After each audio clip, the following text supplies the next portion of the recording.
I was last in my past, now you see I'm the one. They say work, never work, if you work and it's fun. We on a winning team, on top where you find us. We can do anything, non-stop till our time's up. We on a winning team, on top where you find us. We can do anything, non-stop till our time's up. We can do, we coming up from the dirt, they trying to get us to fall, I don't even gotta flex now, boy, it's only win by default, taking off with the ring, ain't nothing left, man, we the kings, ran with the team, ran with the dream, ran with the one fan in the seats, I pay my dues, check the receipt, looking at you already peaked, way back then, you can't follow with my tracks, man. I was last in my past, now you see I'm the one, they say work, never work, if you work and it's fun, we on a winning team, on top where you find us, we can do anything, non-stop till our time's up, we on a winning team, on top where you find us, we can do anything, non-stop till our time's up, we on a winning team, on top where you find us, we can do anything, non-stop till our time's up, we on a winning team, on top where you find us, we can do anything, non-stop till our time's up.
After almost a month of preparation and anticipation, a new era emerges for a group of drivers ready to take on an unfamiliar challenge and set the start for the opener under the California sun.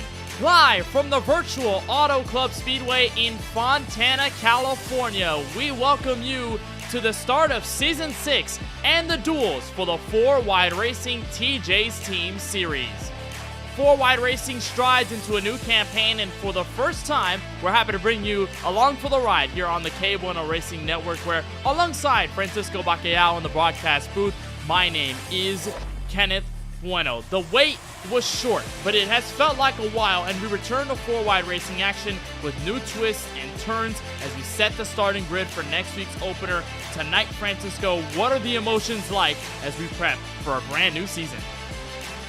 Very excited to be back here, Kenneth, after this off season. We're back, ready to go full swing for a brand new season of racing. So many storylines over the off season with a lot of changes going into this season, and we'll touch bases upon that throughout the evening, of course, but very happy to be back here on top of the booth, Kenneth, this time on the KBueno Racing Network. It's where you and I have got started together, and glad to be back here, of course. This is our 5th season covering this league, and I'm very excited to see what we got in store for us. Auto Club Raceway, a fantastic racetrack, very wide, a lot of tire wear here, and it's going to be interesting to see how these drivers attack it as we progress into the evening hours. It's going to be very interesting, and for those who have been tuning into the KBueno Racing Network for a couple of years, you'll know that this isn't the first time that 4Wide ever makes an appearance on this channel. If you can recall, a long while ago, we used to broadcast the 4Wide Racing ARCA series. That was the second tier series to the Cup Series broadcasted on Max Speed TV.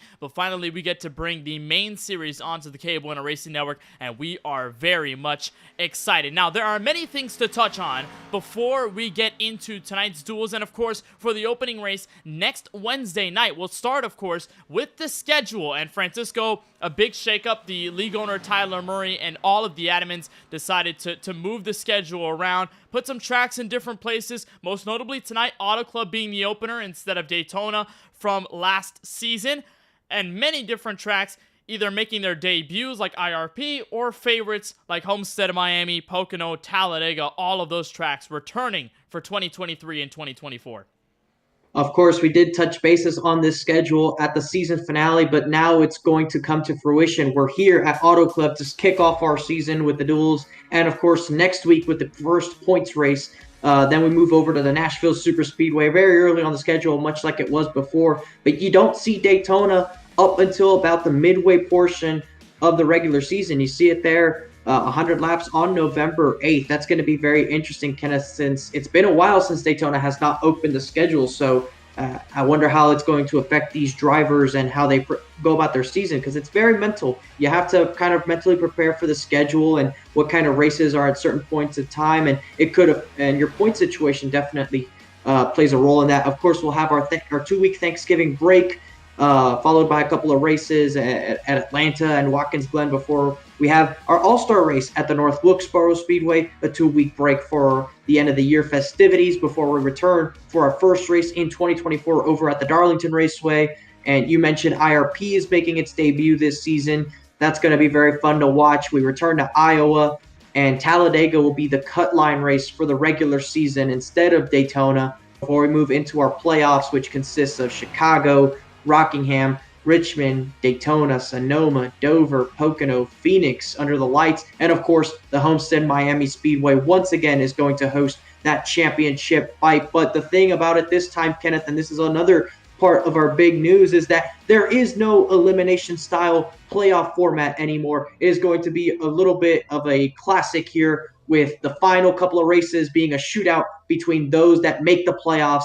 Everybody has a chance at the first race, and they have to get as many points as they can between Chicago and Homestead. Yeah, it's going to be exciting to see how that's all going to shake out. So there's no more playoff system, no more elimination bracket. We are just going by points only, but there is still a championship system to adhere by. There are also many different changes to the amount of drivers that go in. 14 total will make it to the playoffs at season's end. 2 of those drivers will be wild cards at the bottom end of the spectrum. They might be a little bit of a spoiler. There's some other changes to go through as well, much like the license penalty point system for drivers that engage in incidents throughout the course of the year. So there will be a different penalty system for that to give drivers the punishments if they end up doing wrong out on the racetrack. And the biggest change of all, Francisco, the Xfinity Series car. Last season, we had the Cup Series car, the next gen, on display for the entire year. We had that for 2 straight seasons. We've been running Cup Series cars for so many seasons, end by end by end.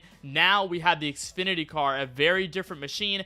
Very familiar for those watching the KBueno Racing Network, because our last broadcast was the Work National Series. They had the Xfinity cars, but it's the first time for 4Wide that they use the Xfinity Series cars at this level with this field. So what do you make of those changes and what we might see for the season with the drivers involved?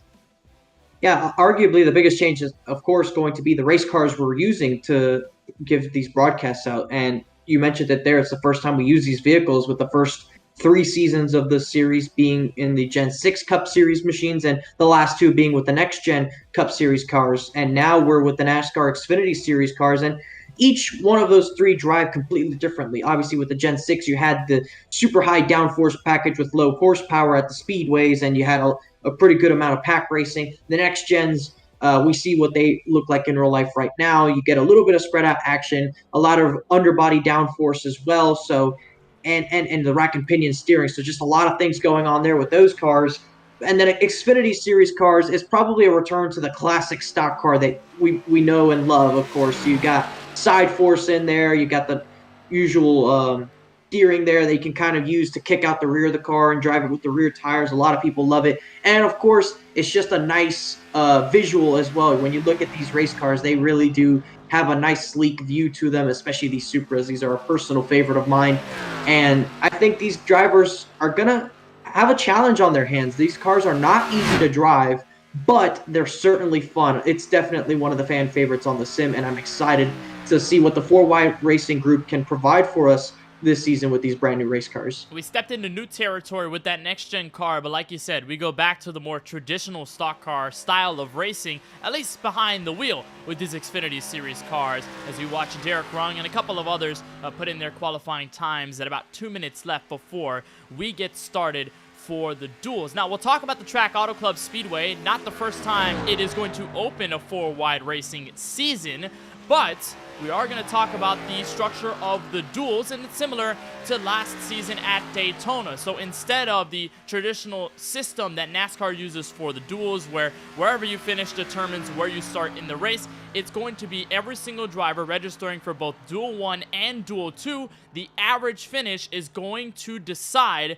where the drivers will start for next week's season opener here at Auto Club Speedway. The winner of Duel 1 and the winner of Duel 2, well, they will share the front row. But as for everybody else, average finish is going to be key. And as I got notes from league owner Tyler Murray a little bit earlier on tonight, he says many drivers, Francisco, are not, and I repeat, not going to be there for Duel 1. So they're going to have to make the most of Duel 2 if they want a good starting position for Auto Club Speedway next Wednesday night. But let's talk about this track located in Fontana, California, Francisco. It's one that we've had many rumors about because it's probably going to be a short track at some point in the future. But for now, and on iRacing, we have the classic 2-mile oval fans have come to know and love.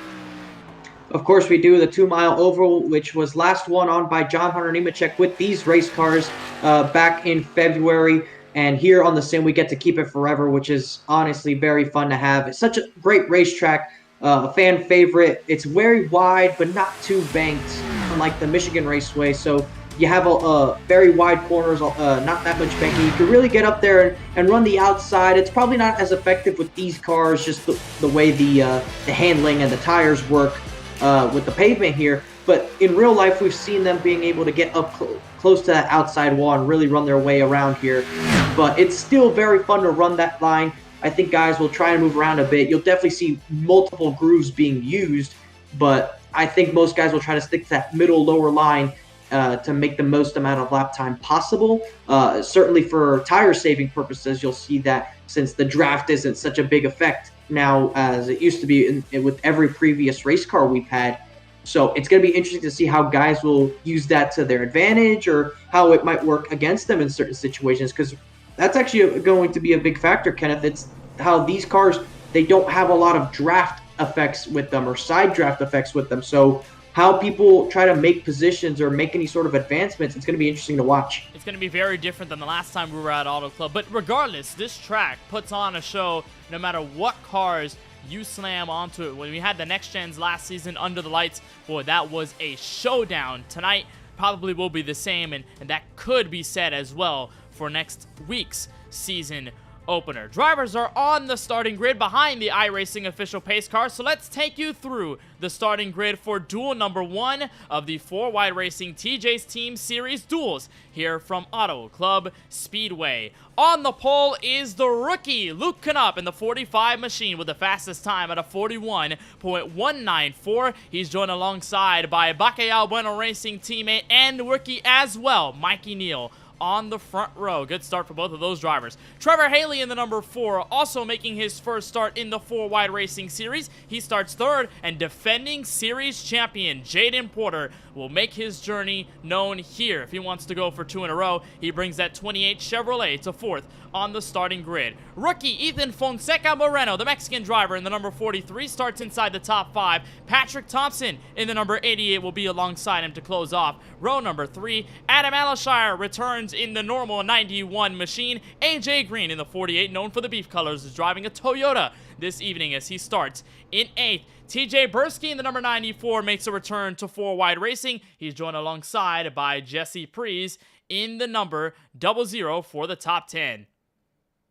Brandon Banks, Championship 5 driver from previous season, is here in the 11th position alongside Daniel Michaud, California native, in the P12 position. Looking at Eric Schaefer, who missed out on that Championship 5 one season ago, will start in the 13th position, with Craig Lautenslager down in the 14th spot. If you look down at 15th, you have league owner Tyler Murray, one of the great guys here in this league that make everything possible, starting 15th with Joe Sanchez in the 16th position. Cody Kinsey will be in 17th with Derek Runge, as we saw there, was doing a qualifying lap. He'll be in the 18th position.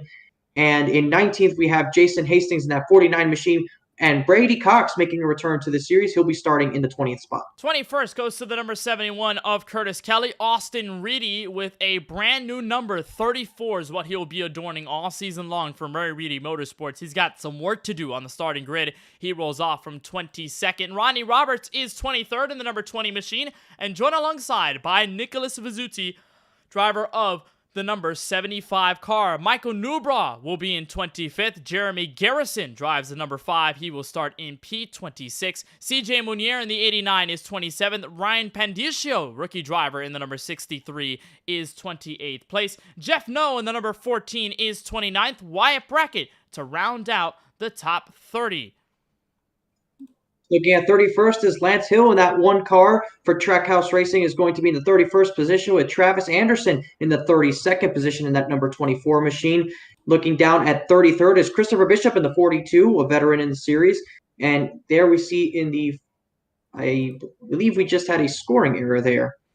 And then there was Christopher Bishop and Kevin DeLeo. We did get kicked out of the sim, so we apologize for some of the technical difficulties. We are going to get you back to the actual action itself, and we're going to try and see if we can get ourselves back underway. But for right now, it seems like iRacing is not exactly on our side at the moment. Today was build day, so we are going to give them a little bit of a break. They were going through a lot, and drivers are going to be taking their laps around the Auto Club Speedway as we got you through the starting grid. We will get you back onto the track as soon as we can, but for now, that's your starting grid. Many different changes for this season, including manufacturers for teams and drivers on certain teams. You have Murray Reedy Motorsports, their difference in the way that they changed manufacturers from Chevrolet, and now they end up on the Ford side of things. You have Toyota for Stonks Motorsports. They've also got some new drivers in there as well. You have many, many different drivers on different teams, and that obviously is going to make things very interesting as the field goes through turns 3 and 4, and we're going to try to get you right back into the action here. There we go. Now we have everybody back on, and we do have our front row starters, Mikey Neal and the number 45 machine of Luke Canup. Luke Canup, a known Road to Pro Series driver, and he's going to be making his first start here in the 4-wide racing series. We'll see what magic he can cook up as the field will try to take the green flag shortly. Francisco Auto Club Speedway, it's been a little while since we've had it as an opener, but with these cars, with this track, and with the drivers we have, how much excitement is in the air for you and for all the drivers here as we get ready? Well, considering how large the field is tonight, it is going to be very anxious, really, up and down the field. You have guys all the way at the back that have to get a move on. It's not a long race. It's 40 laps, all they have to try and make up as many positions as possible to further help themselves in that second duel, make that second duel a lot easier for them so that they can try and get a better spot for next week, which, of course, is going to be important. Starting position and track position with these cars is going to be important. It's not difficult to pass per se, but because you don't have a lot of draft help, it's a lot more on the driver to get the move done. And when you have just this many race cars you have to deal with, certainly starting at the back is not going to be a helpful situation. So the better you can start, the easier it makes your race day go, and of course gives you the better chance to just have a good and solid run. And guys, the rookies here in the field, they certainly want to try and have a good and solid run. You have two rookies on the front row, teammates for that matter, with their championship teammate in that second row. So a mixed bag of veterans and rookies here at the front of the field. It's like we've seen it before in 4-wide, a mixed bag of rookies and vets. I just can't wait to see how it unfolds here in this first duel. We are nervous and excited for what's to come as we get ready for the green flag. Pace car will make its way to the entrance of pit road. And it will be the duo rookie in row number 1, Luke Nupp and Mikey Neal, the 45 and the 8 car, to bring us to the green flag. Pace car is down. And it looks like we have just been kicked out again, but green flag is in the air. Luke Nupp and Mikey Neal lead them into turn number 1. We apologize for the technical difficulties. It appears that we are struggling to keep on the iRacing sim. Again, Francisco, I'll turn to you for this. It is build day. We do have those hiccups every now and then where, you know, every iRacing releases a build, especially one as big as the one that was released tonight with the amount of content and the sweeping changes across the sim. I guess some of the hiccups do sort of take place at night on that first day. Looks like we're suffering a bit of that tonight. It's not the first time that a build day has affected us, of course. You think back to, I believe it was Darlington a couple of seasons ago. We couldn't run that race that evening, and we had to postpone it to a playoff event a couple seasons ago. I want to say it was season 3 or 4. And I believe one evening at Watkins Glen, we had half our field get removed. So build day has not been kind to us in the past, and it does happen. It is normal for the sim to act up on the first evening of service. Usually iRacing gets a patch out within a day or two. So we hope that is going to be all sorted out for next week. Of course, Kenneth, above all, it's better to have it happen this evening where the duels are taking place over than next week where the main event is going on. But you still prefer it wouldn't happen at all. But at the end of the day, we are operating with computers and software, and that's not all perfect. You're always going to have those gremlins, and in real life racing, I mean, you have mechanical failures and, you know, broadcast cameras go off or audio systems don't work. Seems to be the same thing that's happening tonight. We appreciate all the viewers here at the KBueno Racing Network that are watching. We are going to try to get you back to the racing action as soon as we possibly can, and I believe race admins have thrown the caution flag to give us leeway for the race, so we apologize for all that. Seems to be a little out of our control as of the moment, but we are going to attempt to get back to racing, and as you can hear, you probably hear some of the racing engines already out there, so drivers are on track. Caution is out. We're going to try and reset ourselves and get back to things here on the KBueno Racing Network. So it was Mikey Neal and Luke Nupp leading him to the green flag. Jaden Porter looks like he has taken the lead, defending series champion. And Francisco, we talk about the driver of the number 28 and what Jaden Porter has done in such a short amount of time here on the iRacing platform and in the 4-wide racing series. We have seen him go from all of a sudden a rookie out of nowhere and then winning at Nashville in the middle of the playoffs to becoming a sensation over the course of season number 5 and then going to that championship 5 race. Seemed like an underdog until he proved everybody wrong and went out for that championship. Didn't win the race, but went out for the title, and now he's got the pressure of holding on to the crown for this season.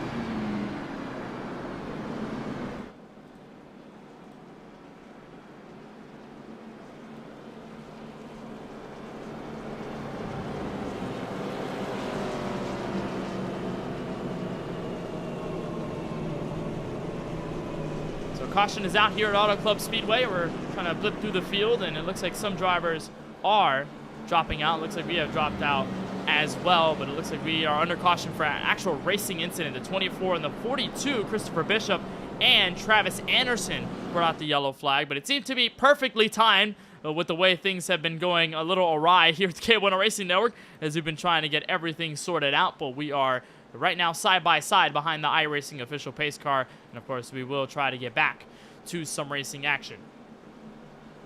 So it looks like everything is okay for now. We'll see if any other hiccups surprise us from here on out. Hopefully we've got everything dialed in and solved. The lights are on from the iRacing official pace car. Jaden Porter, Mikey Neal going to be leading this race. Both of those drivers from the KBueno Racing camp, and KBueno Racing has certainly expanded, and so have other teams throughout season 5 and then the off season into season number 6. What used to be only 3 or so drivers on KBueno Racing has turned to 5 or 6.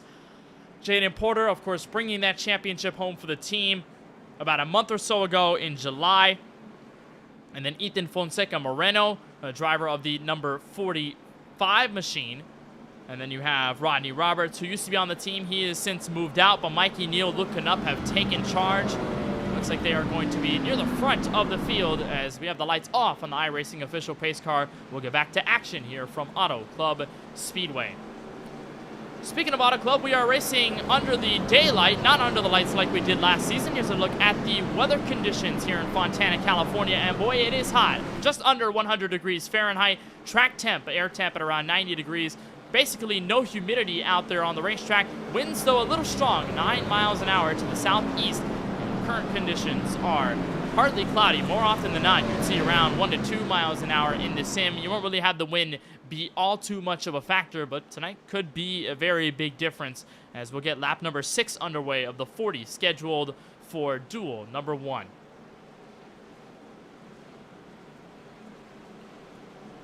So here's the top 10 as we take the green flag on lap number 6. Jaden Porter leads this race from the outside of row 1. Mikey Neal on the inside in second place. Trevor Haley and Luke Knupp, the 4 and the 45. Into row number 2, TJ Bursky in the top 5. Adam Alashire in P6. Eric Schaefer, Brandon Banks, those two in row number 4. Patrick Thompson in the number 88. Jesse Prees to round out the current top 10. And we're going to try to get everything settled once again from Auto Club. The 28 of Jaden Porter will have discretion when we get the green flag. Pace car will make that left to the entrance of pit road. We'll see if we can stick it out for at least a lap or so. And we cannot. It appears again the technical gremlins are striking us. We dearly apologize. And Francisco, I think you just joined us back. We had Jaden Porter and Mikey Neal lead us back to the green flag. And we're going to try and figure this out again. But Francisco, it's been a little tough, and I was talking about KBueno Racing and the fact that they have expanded surely as a franchise team in the 4-Wide Racing TJ's Team Series amongst all the changes that are sweeping every single team and all the manufacturers too. Yeah, of course, after coming off that championship with Jaden Porter, we've decided that it's a good time to expand. He's now that veteran driver that the team needs, and we have 3 rookie drivers joining him alongside for this season. Rodney Roberts decided to move away to a different team, and very excited to see what he's able to do with that new organization. But we have 3 teammates, 3 rookie drivers to help accompany Jaden Porter and try to see what they're able to do for that Owners Championship that is being new to this season.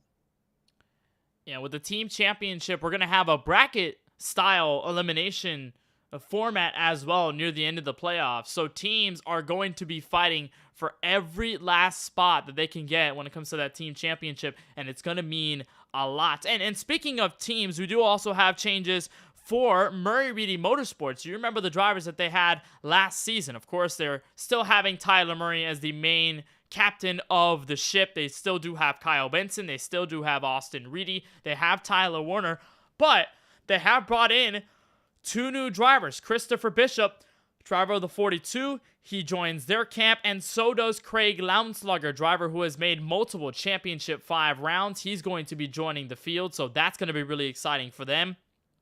Look at Stonks Motorsports, which was surely split last season with them in Trackhouse Racing. Now the band seems to be all back together. TJ Bursky, the 94 driver in the top 5 when we were getting that green flag. He is a part of that team. Lance Hill, Colin Forster, AJ Green, a rather short lineup of drivers, but they are very good. And Colin Forster knows a thing or two about winning here at Auto Club Speedway with the fact that he won his first ever 4-Wide Racing event here at this track in season number 3. Drigan Bros Racing has expanded to 2 different teams, so the former champion Lawson Peel is joined, of course, by Joe Sanchez, Cody Kinsey, Tony Kivett, CJ Munier, and all of the others, as it appears 1 car around in the outside wall, and it is Joe Sanchez with many others involved. Caution is out again at lap number 9, so chaos continues to strike the field. Again, we are going to try to get you to the action as quickly as we can while we deal with some of the technical difficulties here from Auto Club Speedway. And we do apologize for all the things that we've been dealing with tonight, but we appreciate all the patience and we appreciate all the support here on the KBueno Racing Network. So caution is out again. It looks like TJ Bursky has assumed the race lead ahead of Trevor Haley and Luke Knupp in the number 15 car. And so it's been a little rough as now we get back to action, and we'll try to get everything sorted for you. But Francisco, it's been a rocky ride, going to be honest. I think it's been rocky for the drivers as well. It appears we did have that caution. Joe Sanchez among those involved. Yeah, honestly, I still have no clue what's happened since we've been dealing with these technical difficulties. So getting a look at it, at least try to paint a picture as to what we haven't been able to catch will be nice to see. But it looks as though just an incident on the back straightaway as we're trying to get up to speed. And of course, one of the new features of these updates today is the new damage model being added to these Xfinity cars. So that is still a bit new. You have to wonder just how much that affects the ability of being able to record this. But you see right there, looks like the 55. I'm not sure if he got tagged in the right rear off the corner or if he slid up a little bit, but it definitely looks like there was contact off the corner, puts him into the wall. And obviously, when you have that many race cars trying to avoid a crash like that, it does get blocked very easily. Guys might step over each other trying to get through, and you could end up in a situation you get a couple other cars involved like we saw. Yeah, a tough break for Joe Sanchez, who seemed to put it behind the wall and into the garage. He was the Duel 2 winner at Daytona last season with the next-gen car, so it looks like he may not be able to get the crown this time by. Still dealing with some technical difficulties. We're going to try and take a break and see if we can sort this all out. We appreciate your patience, and we appreciate you all tuning in for coverage of the 4Wide Racing TJ's Team Series and the Duels from Auto Club Speedway.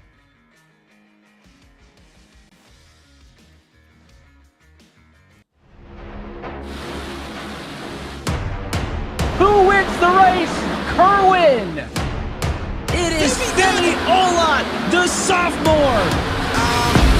The headache, you catch me in something you'll never do. I turn around and I love you. No motivation is needed. Look, I put myself on the pedestal. This is incredible. This how it feels at the top. Y'all know it's set up to stop. Bring the change. Beating this way back to sleep, and I use the technique that ingredient. I've been working, I'm on it. All that I do is I'm on it. Beating this way back to sleep, and I use the technique that got me here. I give it all that I got.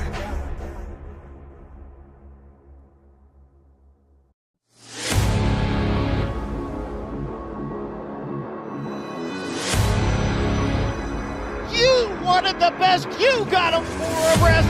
Often imitated, never duplicated. The greatest show on dirt, the World of Outlaws!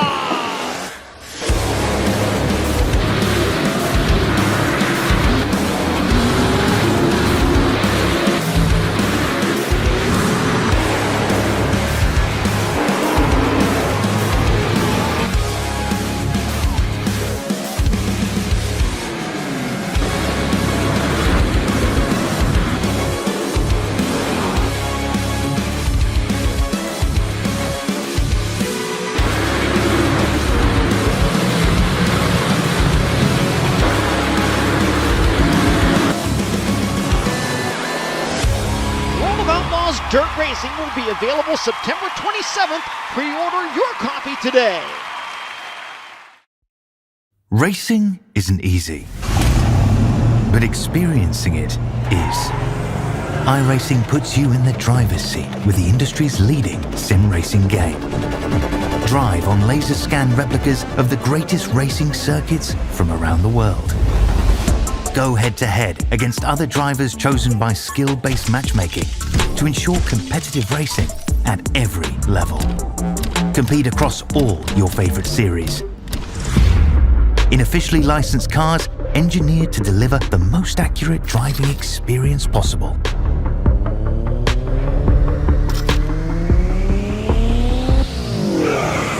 Join a race or host your own with players from across the globe. Race against the computer or in a league with friends. Feel the thrill behind the wheel. Visit iRacing.com.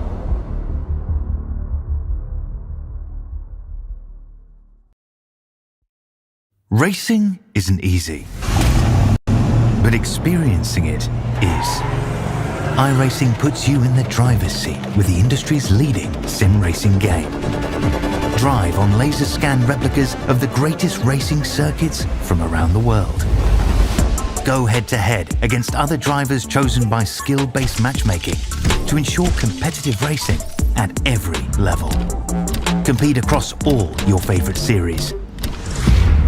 In officially licensed cars, engineered to deliver the most accurate driving experience possible.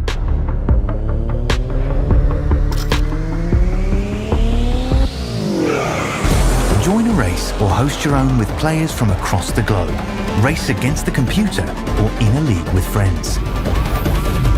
Feel the thrill behind the wheel. Visit iRacing.com.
wanted the best, you got them four abreast. Often imitated, never duplicated. The greatest show on dirt, the World of Outlaw!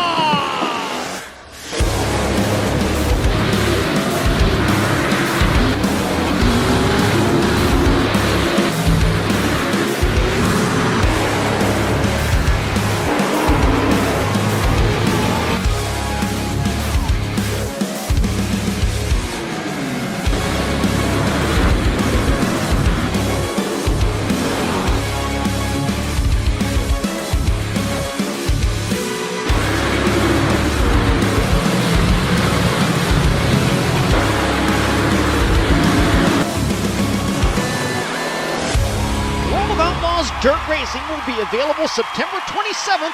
Pre-order your copy today.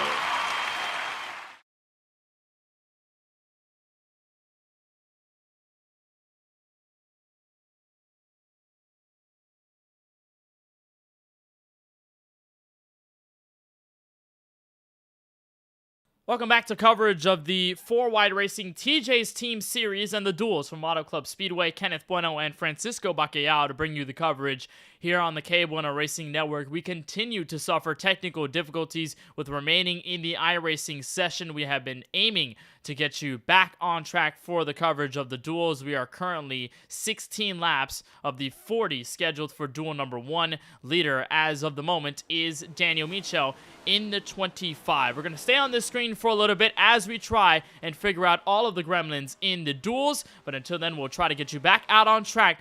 We appreciate your patience and support of the KBueno Racing Network.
once, twice, and maybe 3 times, going down the hill, heading for the carousel. Michel trying all that he can to hold on for a second, and finally will clear, and Reedy will drop once more to P3 on the racetrack. And you're right, Francisco, just hopping on the brakes a little too late, grabbing that little piece of grass that has caught so many drivers this evening from Road America, and probably knowingly of that mistake, Lawson Peel comes in for his final stop inside 3 laps to go with a 39.5-second lead over Michel in second. And so Austin Reedy, it's insult to injury, and this race has completely turned sour as he goes wide at the carousel, gets the grass. Michel does the same, but is able to pick it up. Reedy not so fortunate and slams into the barriers, into the kink.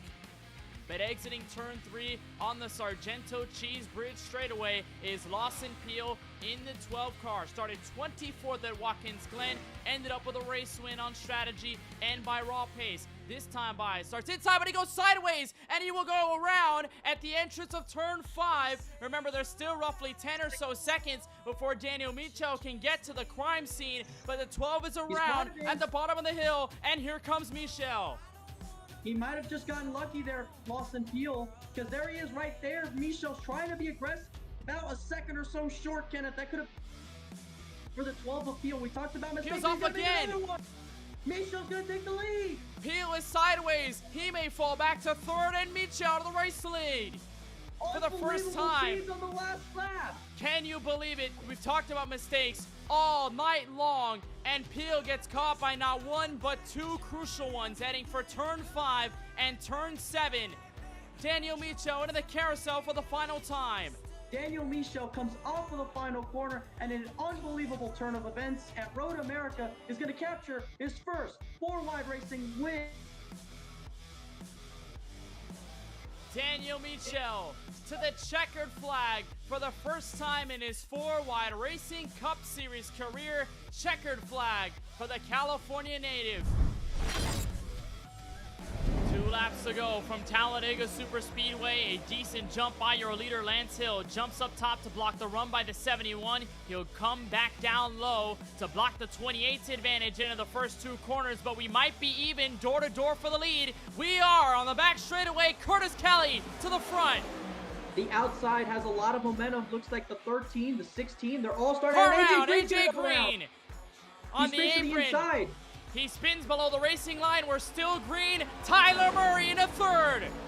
Tyler Murray was a lap down 20 laps ago, Kenneth. He has a chance to end his winless streak. What is he willing to do? He's pushing the 13. Lautenschlager's going to sit behind the leader right now as we're coming to the white flag. No wrecks going on at the moment. There it goes. Gillis goes around. Inside, no yellow so far, no yellow so far. White flag in the air, 1 lap to go. This race is official from Talladega. Curtis Kelly, the race leader. Craig Lautenschlager looking for an entrance in the championship 5. But here comes Tyler Murray. He's got no help. Forrester to make it 3 cars up top. The 13's going to have to make a move here soon. There goes Lawson Peel. He's trying to make a move further back. The 13 has a run. Forster goes to the bottom, but doesn't let the 13 go to the inside. There you see the move by Murray. Murray to the top. Final time in a 3 and 4. No help for the 99. He gets hooked by Murray. Hard into the outside wall. Final step out of turn 4. Cars in the air near the fence. Craig Lautenschlager has help from Kyle Benson to the trial wheel for the final time. Craig Lautenschlager is heading back to Homestead. Championship 5 eligible. Winner from Dega.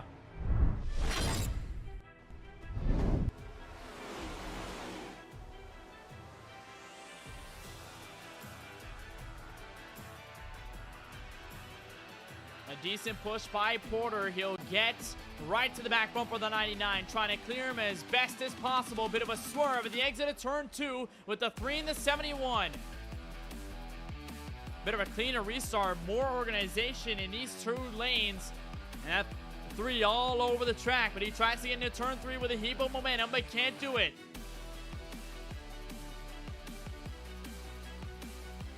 As Colin Forrester gets out of turn 4, we will see the white flag, and this race is official. Your top 3 clear by a couple of car lengths.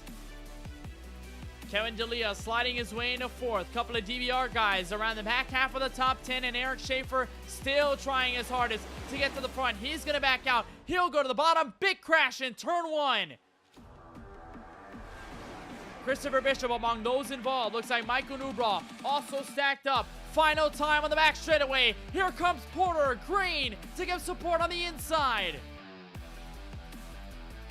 Jaden Porter left for dust. Tony Kibbett trying to go all the way by himself. DBR with a 3-car train. Make that 2, but out of the final trip, out of the final corner for the final time. Here comes Green to the outside of Forrester. Photo finish to the line, 3 wide. 5/1000ths of a second. Give it to Colin Forrester. But if Benson crosses the line, he will not before the caution waves. We will have ourselves a green-white checkered.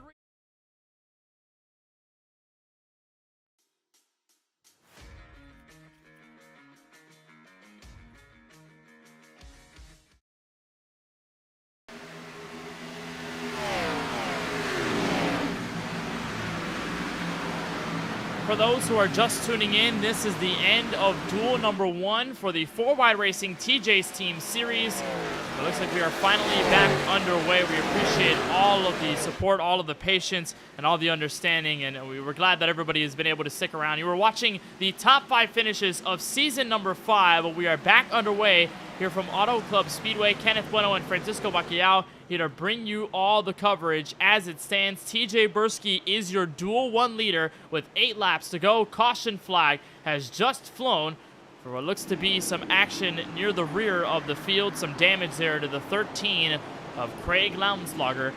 And we'll see exactly what might have happened to bring out this most recent caution flag. And Francisco, we have had some issues with technical things and trying to get everything underway, but it looks like we have finally been able to do so, and I think we're happy that we're back in stable condition now. Yeah, the blue moon was last week, but this is definitely the once in a blue moon kind of deal for us. I've never experienced this kind of issue on the broadcast end, but there's always a first for everything, I guess. But nonetheless, we're going to try and see if we can bring the most important part of this race, the very end, to our viewers and see what exactly happened to put us under caution here with 7 laps to go now, as most of the field is catching up now behind the pace car. Still a bit in the blue. I'm not exactly sure as far as what's happened in this race, of course, and how many tire sets they have, what kind of strategy, but I do imagine that we're going to see a good amount of cars probably come down pit road if they haven't pitted yet in this race, just because the tires do wear a lot here. So let's see what they do. And it looks like exactly that. Most of the field will come in. We don't know if it's the entire field or not, but certainly most of the field is going to make its way down pit road because tires do mean a lot here, Kenneth. Most likely the restart will be with about 4 laps to go or so, 3 or 4 laps to go. So for a short run like that, you definitely want to have grip in that tire, in the car. That way you can try and maximize your odds of winning. Well, it looks like we have just been kicked out of the session again. It looked like we were in stable condition, and it looks like it is just unraveled on us again. But you're right, Francisco. The fact that tires do mean so much at a place like Auto Club Speedway. You've got a really worn surface. The right front does wear out of CJ Munier. Got into the 81 of Cody Ivey. That's what brought out the most recent caution flag. So we are, again, under technical delay. We're going to try to get you back out on track, but things have been a little rough. We do appreciate everybody's patience watching on the KBueno Racing Network. We did not intend our night to go as rough as it has so far. We wanted it to go smoothly, Francisco, but again, I mean, iRacing build day, you do have some glitches here and there, some things that do need to be ironed out, and unfortunately, it's caught us tonight for the duels, but we promise that when we get to coverage of the opening race of the season next Wednesday night, things will be different. It'll be a lot smoother, and we're still excited for that, 100%. Absolutely. This is not the kind of thing that you can allow to derail yourself. It's still very important to look at the season overall.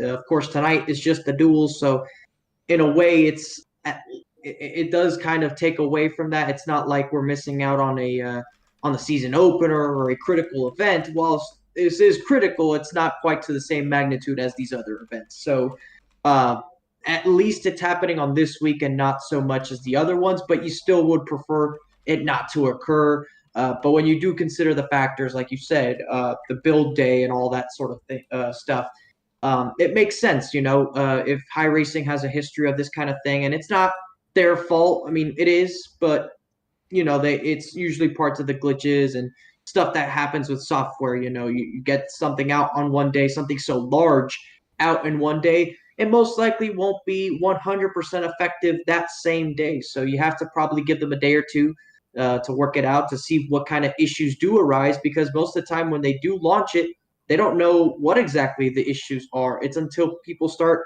going onto the sim, trying to make it work, trying to see if they can use the sim, that's when things start being discovered. And we've encountered a few of those in our past, and this just happens to be another one that we'll encounter here tonight. But going forward, everything should be good, definitely in time for next week's season opener, which of course is 125 laps to try and determine who wins the first point-sectioned race in the Xfinity cars for season 6. And I can't wait to see that one. And hopefully before the night's over, we can see some sort of action on the racetrack. I'm certainly waiting on that, hopefully. We still have one more duel, so there's a lot more time Yeah. for us to get some racing in, at least to get you a gist of how the starting order is going to be for next week's season opener at the Auto Club Speedway. We're going to take another break, and as Duel 1 comes to a close, we remain under technical delay, but we, again, appreciate the patience and the support of the KBueno Racing Network. We'll be back for Duel number 2.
Step 2 on the road to a championship brings the field to Brooklyn, Michigan, where live from the virtual Michigan International Speedway, we welcome you to the second race of Season 5 in this 4-wide Racing Cup Series campaign. Pace car is off. It'll be the two Camaros, Austin Reedy, Tristan Bailey, the 96 and the 24, leading us to green, and we're underway in race number 2 from Michigan.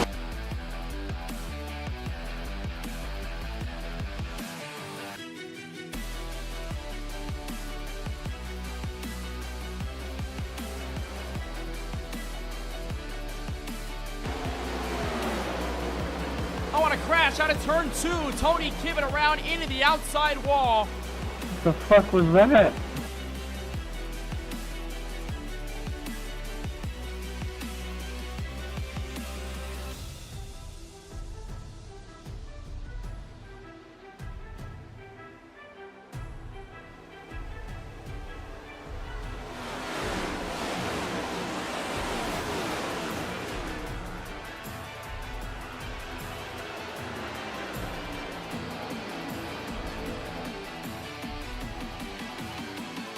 And Colin Forster looking to the inside for the lead. Got the door shut by Reedy, heading back for turn 1.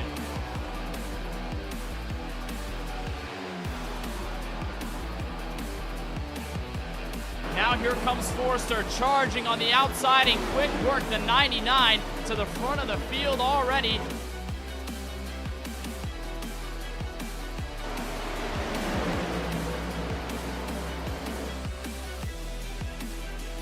Out of turn 2, contact as Wyatt hits the outside wall. He'll collect AJ Green and check the whole field up as they fan 3 wide, entering the 3rd corner.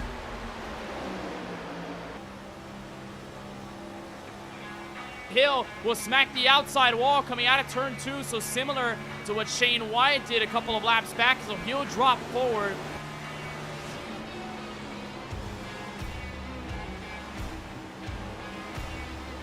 Contact, and around sideways goes Lawson Peel. Got hit by Scott Healy. Shane, you're blanking everywhere.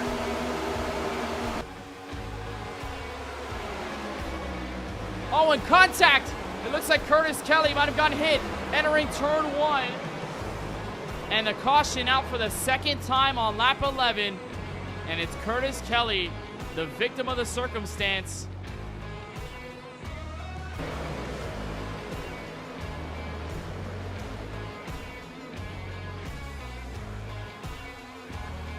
Tyler Murray in the 16, weaving his way up to 9th. Eric Schaefer on the bottom, Kevin D'Elia on the very top. As a crash happens behind him, car sideways, and it looks like it's Daniel Michaud. It is the California native in trouble, and the caution flag waves for the 3rd time at lap 19.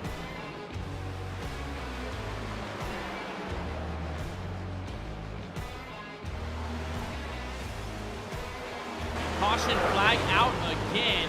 Chuck Keller in the 7, completely destroyed on the right side. Pancake Chevrolet Camaro. Thanks, sir. Good luck.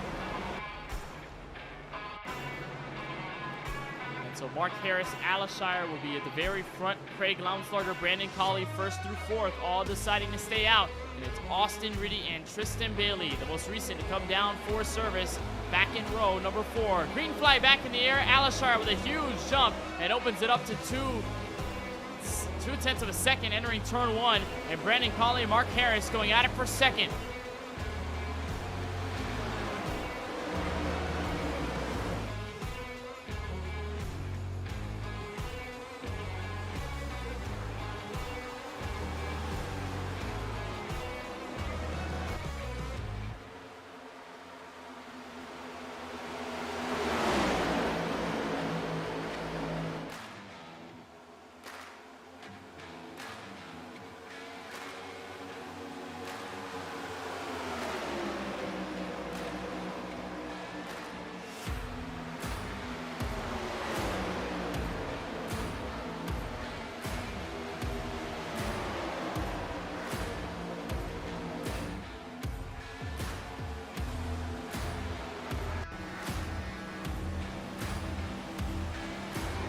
caution flag comes out and a car around in the grass. Ken MacArthur.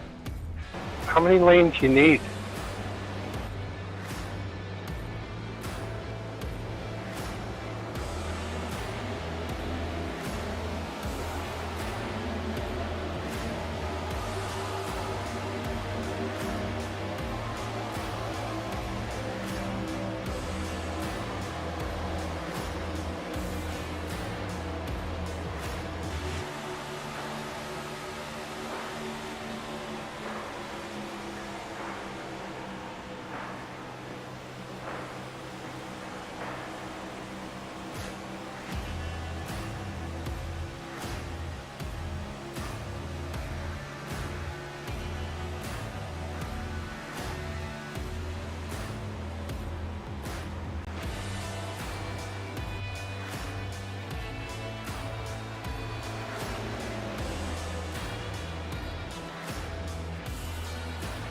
Especially for all of these guys who have yet to come in.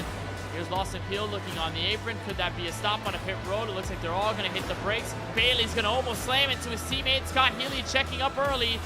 And a whole host of cars coming on a pit road this time through.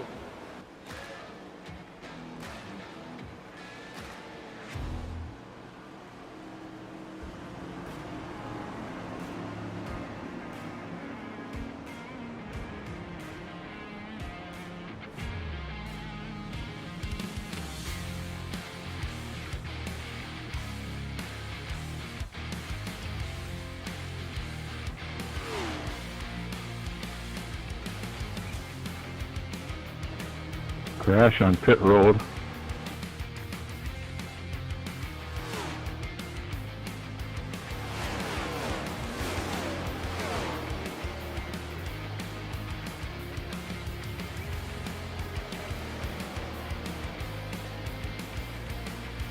Cedric Hunter in control. Jaden Porter following suit, having to hold off the entire brigade of mostly fresh tire cars behind him.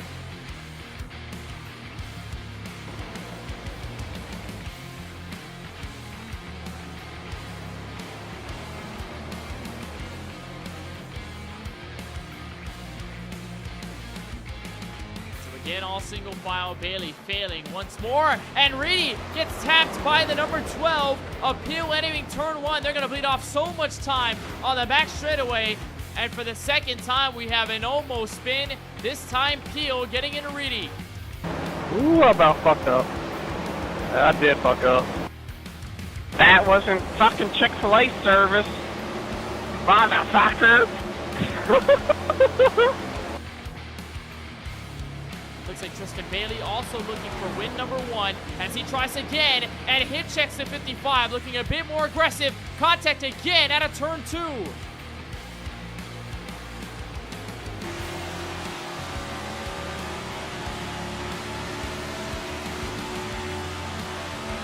Porter looks like he's going to pull the trigger finally and look to the bottom for the lead. It looks like he wants it with 30 laps to go.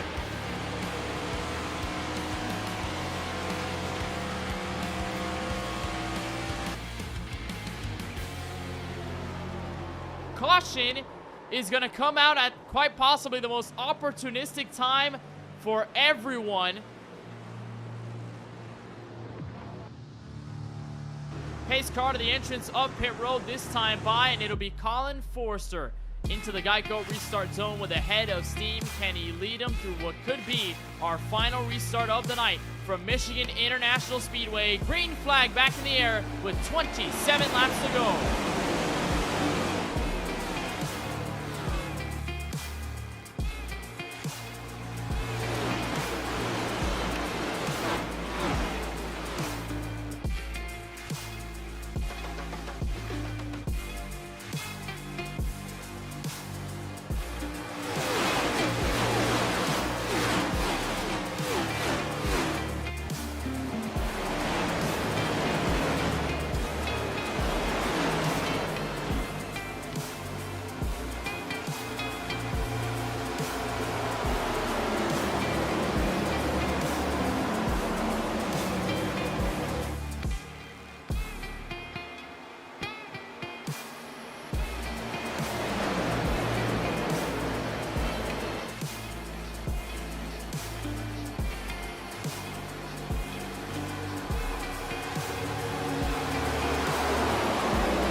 And now here comes Sanchez, diving into turn 1 for the lead. Can he complete the slide job? Answer is yes. Sanchez to the front for the first time tonight from Michigan.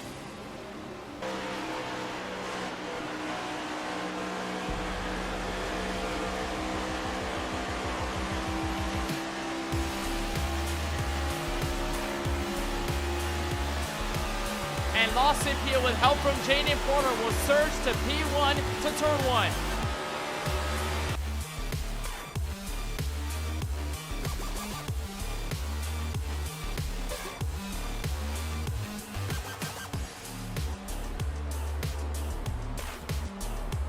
Can Lawson Peel maintain at the front? Reedy shuffles Porter out of line. Here comes Healy to the inside, and how about Lance Hill with a potential chance to strike as they almost hit the outside wall. Oh, and contact between the 28 and the 96. Porter locks up the brakes, entering the grass. And can he maintain the car underneath the apron? No, he can't. Caution out as the 28 parks it on the apron in turn 3. Oh no, dude, no, I did not mean to do that. Pace car is down. Mark Harris in control with 10 laps to go. Green flag back in the air as Harris jumps him off into turn 1.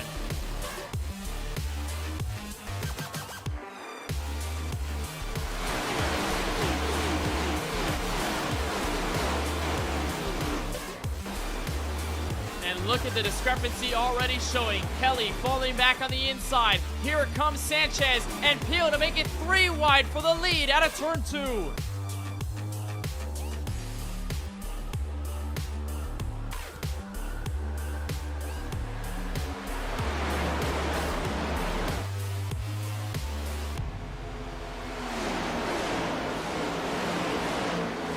They're all over the place. Look at this, 4 wide, entering turn 1. And a caution comes out again. This time, Brandon Colley in trouble just after the start-finish line. Time to get silly. Sanchez, Peel back to the green flag with 5 laps remaining. Solid start for both lanes, and even better start for third place. Austin Reedy, who tries to jump Sanchez into turn 1 and almost dove into the first corner with ferocity.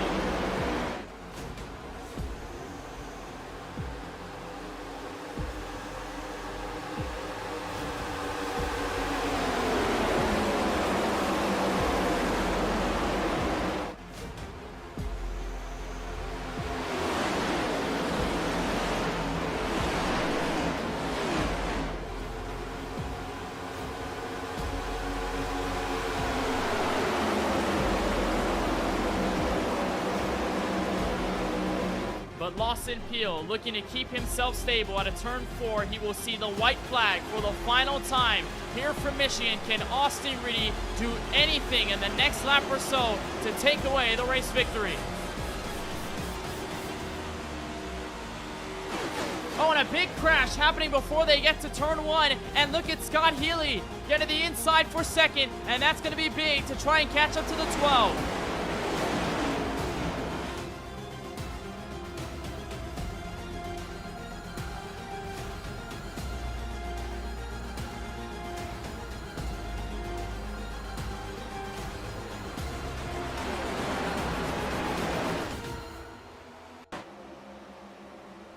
Nobody gets to the rear end or even to the side of the 12 machine. Sanchez looking for second, but out of turn 4, the 12 of Lawson Peel will get career win number 8 and takes his first win of season 5. Peel stays undefeated from Michigan.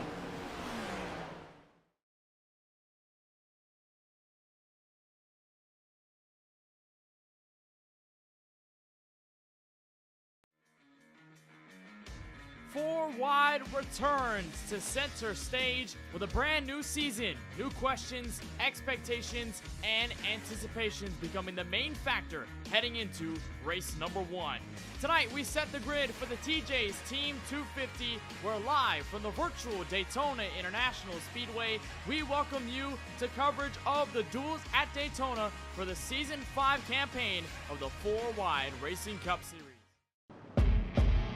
Brandon Colley, Shane Wyatt lead us to the green flag. We're racing in Season 5 of the 4-Wide Racing Cup Series and duel number 1.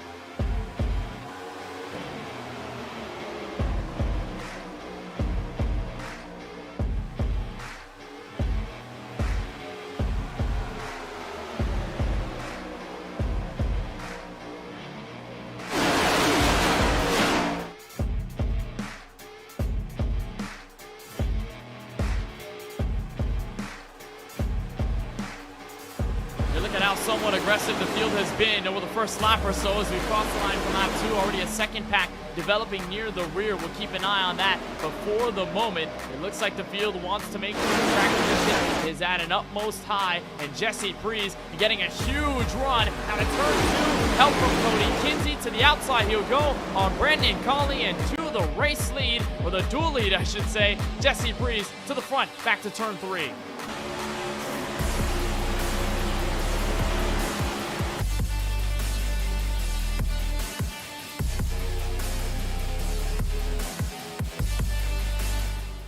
Okay, Craig, what the fuck, dude? You can't just come slamming up like that. If you got trouble though, Fields standing around. That was Lance Hill, the number 1. Pick the lane, Lance, for fuck's sake. Sorry. Sorry, Curtis, I could not see him in front of you like that.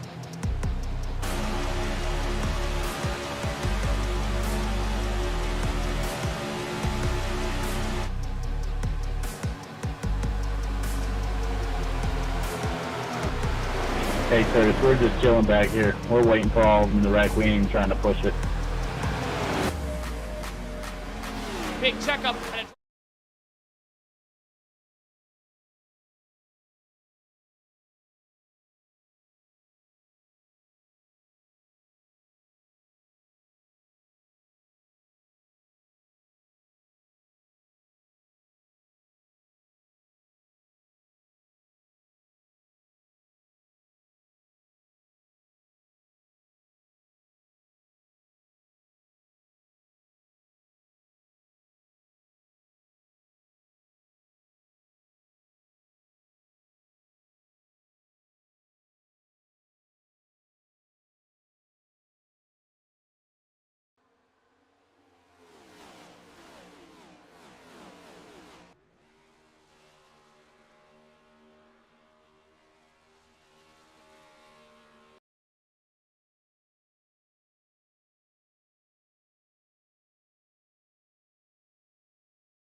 Welcome back to coverage of the 4Wide Racing TJ's Team Series and the Duels from Auto Club Speedway.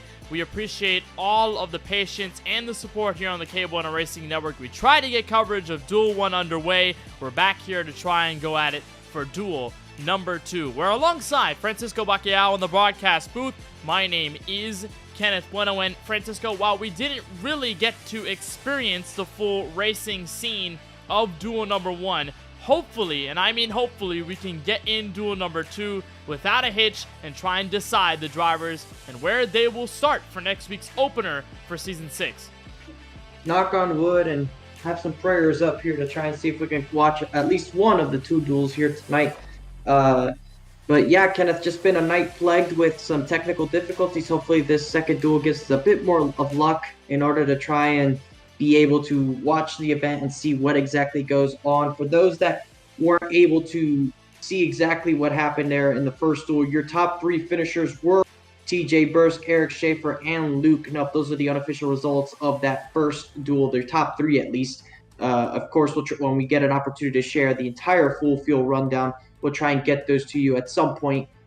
Some kind of results or highlight reel will be shown per Tyler Murray, your league owner, which, Kenneth, in a situation like this, it's very hard to manage. It's hard to deal with it in the moment, but obviously when you have a group like this, it definitely makes it easier to work with. Very resilient, this group, and very understanding as well. And while we were trying to solve all of the technical difficulties and while we were getting Duel number 2, the session itself underway, you were watching some of the top 5 finish videos, some of the radioactives, all of that produced by the league owner Tyler Murray, and we promise we're going to get a lot of content to you over the course of season number 6 here on the KBueno Racing Network. And just like you said, Francisco, we should have some sort of highlight reel, something to make up for all of the lost time on the broadcast that we could not cover in Duel number 1. But it was TJ Bursk getting the win for Stonks Motorsports.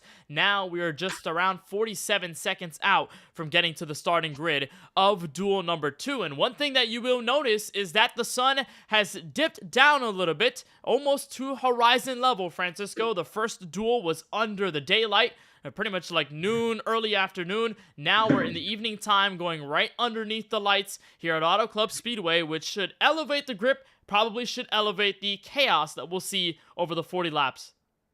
Yeah, the contrast difference from that first duel. That first duel was in the afternoon sort of time period. Now the sun is getting low in the sky, and it might be a little bit darker by the time the event is finished. So it's going to be interesting to see how it plays out in terms of the difference between that first duel and the second duel. You mentioned it right there. The track is going to be a little bit more cool, so generally that you could be able to push the car a little bit more, have a little bit more grip in it, which will make the cars go faster and also loosen them up a bit. So it'll be interesting to see how these guys take on the racetrack, considering the differences, because you're used to, for 40 laps, having the kind of racetrack you did. Then you get an abrupt change like this, and you have to quickly adapt. And there's others that maybe feel more capable of running in this kind of condition, or others that maybe don't feel as comfortable running in this kind of condition. And that's what makes these duels interesting, is not only is it 2 40-lap races at the exact same racetrack with a different lineup, but you also have 2 completely different time of days, which make the track completely different to what it was just a handful of minutes ago when they were still racing. So I think that definitely is an aspect that makes this interesting. 2 different types of races, and it might play into the hands of some drivers, maybe not so others. But regardless, all of them are going to take the starting grid right behind the iRacing official pace car. So we will try to get this to you, the green flag. But first, we'll get through the running order here for Duel number 2 from Auto Club. It is Daniel Michel, the California native, with the fastest time in qualifying at a 40.226, and Lawson Peel, driver in the Championship 5 1 season ago. He'll look to get this Duel 2 win in his Chevrolet Camaro as he rounds out row number 1. Patrick Thompson in the number 88 starts in the 3rd position, and Duel number 1 winner TJ Bursk in the number 94 will be alongside in P4. That's row number 2. Curtis Kelly in the 71 car starts inside the top 5. He's joined alongside by the number 54 of Brandon Banks, driver for Drinkin' Bros Racing. Kyle Benson in the number 38 machine rolls off from 7th, and Ethan Fonseca Moreno in the number 43 rounds out the top 8. And then to the last 2 inside the top 10, Derek Rung in the number 84 and the number 8 for Bacalhau Bueno Racing, Mikey Neal. Luke Knupp, the other KBueno Racing entry, will be in the 11th position with Craig Lounslugger lining up in P12, followed by Wyatt Brackett down in the 13th position, the number 10 machine, with AJ Green in the 14th spot. There you see the 6 of Michael Newbrawl. He'll be lining up in 15th with Jesse Prees in that 0 machine in the 16th spot. Rodney Roberts will be starting in the 17th in that number 20 with Joe Sanchez in that 18th position. And rounding out your top 20 will be Cody Kinsey in that 19th spot, and Jaden Porter for BBR will be in the 20th position. That's the defending series champion rolling off in 20th. Eric Schaefer in the 3 cars, 21st Lance Hill right alongside him in 22nd, before you'll find the 2 doubled up in row number 12. Ryan Pandicio in the number 63, Jeremy Garrison alongside in the 5 car. Row number 13 features league owner Tyler Murray in the number 36, Kevin D'Elia alongside in the number 53 car. Christopher Bishop is 27th. 28th will go to the number 91 of Adam Alashire, and then rounding out the top 30, the 14 of Jeff No and the 49 of Jason Hastings. Nicholas Vazuzzi is making a return. He's going to be in the 31st position with Craig Parks in that 32nd position, the number 17. Tyler Warner, the other Tyler, in the 33, will be starting 33rd with Travis Anderson in the 34th position. Tony Kibba will be down in 35th, and Ryan Steenbacher's the first car not to set a lap time will be in the 36th position. There we see Brady Cox down in the 38th position. CJ Munier will be in 39th alongside of Eric Stewart, who's down in the 40th position. Cody Ivey will be in the 41st spot. Brandon Gillis will be 42nd. And rounding out your 43 car field for our duel, I don't believe we have a 43rd car. So it is 42 cars here for tonight, Kenneth. And it's one of the larger fields that we've seen in the duel, but it should make for an interesting event. A large list of drivers might amplify some of the chaos, but hopefully it does not. We'll see some great racing. Daniel Michel, Lawson Pio, 2 drivers that were going at it for the win. Last time we were here in racing competition at Auto Club Speedway, if you can recall, race number 14 of Season 5 with the next-gen cars. Lawson Pio was the eventual winner, but we saw some stellar highlights of that number 25 of Daniel Michel, and they ran in similar conditions, sunset into nightfall, so maybe we could see round number 2 between these 2 Chevrolet Camaros. Let's take a look at the weather. We saw 99-degree track temperatures when we were in duel number 1. It is way cooler in duel number 2, 66 degrees Fahrenheit on the track surface, 65 in the air, no humidity, winds way less as well to the south-southwest at 1 to 2 miles an hour, and it's a mostly cloudy evening in Sim, so there are more clouds than duel number 1, but it's a very cool evening here in Fontana, California. Again, many of the changes sweeping Season 6 of the 4-Wide Racing TJ's Team Series. Xfinity Series cars switch over from the Next Gen Cup machine. And obviously many team changes, manufacturer changes, and Auto Club returning as the opening race of season number 6. We'll try and get duel number 2 set and ready for you. It's Daniel Michel in the first spot, Lawson Pio alongside in row number 1. Pace car is down. We are racing in duel number 2 from California. They're doing a bit of a stack up in the middle of the loop. Can you see a car down in the grass? Not sure exactly who that was. No wreck so far, and going into turn 1. Lawson Pio looking to take the top spot as they're already fanning out 3-4 wide. 4 wide near the back of the top 10, and I saw that 43 machine, Ethan Fonseca Moreno, wasting no time in turn 22. So far the race in the hands of Lawson Pio. Daniel Michel getting stuck middle, 3 wide, entering turn 3, almost a bit of contact. The 38 machine up the track, that is Kyle Benson. So far out of the scuffles, the 12 car of Lawson Pio clear and ahead. But here comes TJ Burst for the fight. Lap number 1 complete.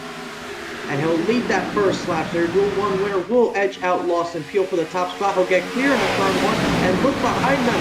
The 8th place starter, or 7th place starter, excuse me, Fonseca Moreno, trying to make that outside work to move up into 3rd spot. He's got Luke Knupp shortly behind, trying to work his way through to see if they can work up there. Brandon Banks will slot into that 3rd spot in that Reese's machine as the field staying 3 wide in these corners. Kenneth, a wide racetrack here in Southern California. You can go anywhere you want, but look what it looks like. It is absolute chaos when you have that many lines available here at Auto Club Speedway. Daniel Michel just fell outside of the top 10, and he is still middle 3 wide, trying to fight against the likes of AJ Green, Patrick Thompson, and you see that 71 machine of Curtis Kelly, the Skybox NASCAR machine, on the very outside. It is absolutely hectic when you have 42 cars out there on the racetrack. We are 3 wide for third. Ethan Fonseca Moreno on the inside. Kyle Benson in the middle. Brandon Banks on the outside. Make that 4 wide. The 45 on the inside. Banks does get clear, so it settles back down to 3 wide, but a huge run off of turn 2 for that Luke Nutt machine. Ethan's going to try and fight back on the outside. There you see the 38 all the way on the outside wall. That is going to be an option here tonight, and you want to get up to the outside on the straightaway. But look how much of a run 38 gets from running the outside. He's able to go to the inside of Banks. He's now inside of Lawson Peel, and he's going to get turfed. There goes Lawson Peel around. He's going to go out around in front of the field. Goes around, several cars involved, the big one in 1 and 2. It's a huge crash in turns 1 and 2. Lawson Peel at the heart of it as he got turned by Kyle Benson entering turn 1. And there's a look at the beaten number 12 Chevrolet Camaro. Michael Newbraw sideways in 1 and 2.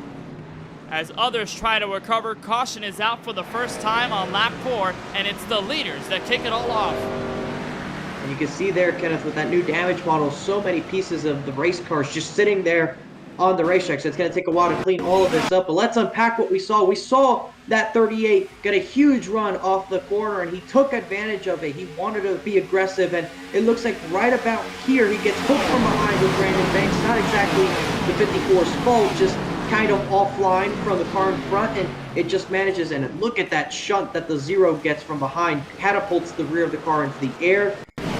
But wow, Kenneth, let's get a look at this. Here's the onboard from the driver of the 12. It's going to get hooked right about here, and around he goes in front of the field. And that's a helpless feeling. If you go around in front of the field with this many race cars, Kenneth, I think you're expecting the hits to come, but fortunately for Lawson, wasn't many. What's unfortunate is that this season there is no fast repair, so once you get that kind of damage, you're kind of done for the evening if you cannot repair the damage manual. So here you are a little bit further back in the field, the 5 car trying to roll the top, and boom, right into the rear of the 0. That's Jeremy Garrison in the 5. He's one of the drivers to put it behind the wall. So is that 33, the Loves Ford Mustang that came slamming into Lance Hill. That's Tyler Werner, former Daytona winner, and he has since taken his car out of the race. Caution is out here in the early goings of duel number 2. So it is TJ Bursk out in front, Kyle Benson, Daniel Michel, those to round out the top 3. And Francisco, it can be so easy to make that type of contact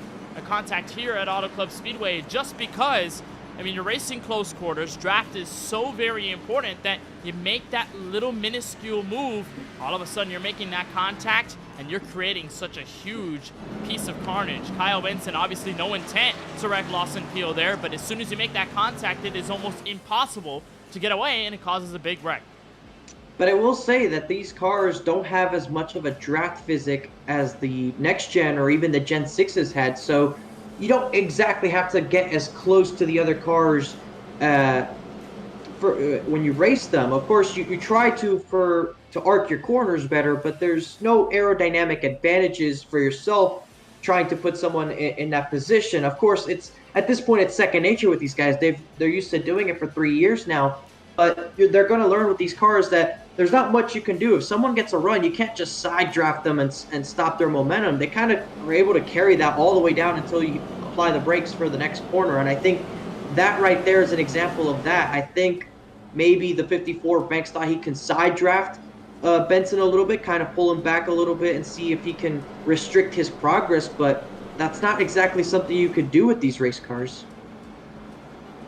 So it's a tough scenario there for Kyle Benson and Lawson Peel. The 12 car is going to stay in this race, and he is currently listed all the way back in position number 36. So the 12 car getting the damage repaired. There's a look at Peel's car.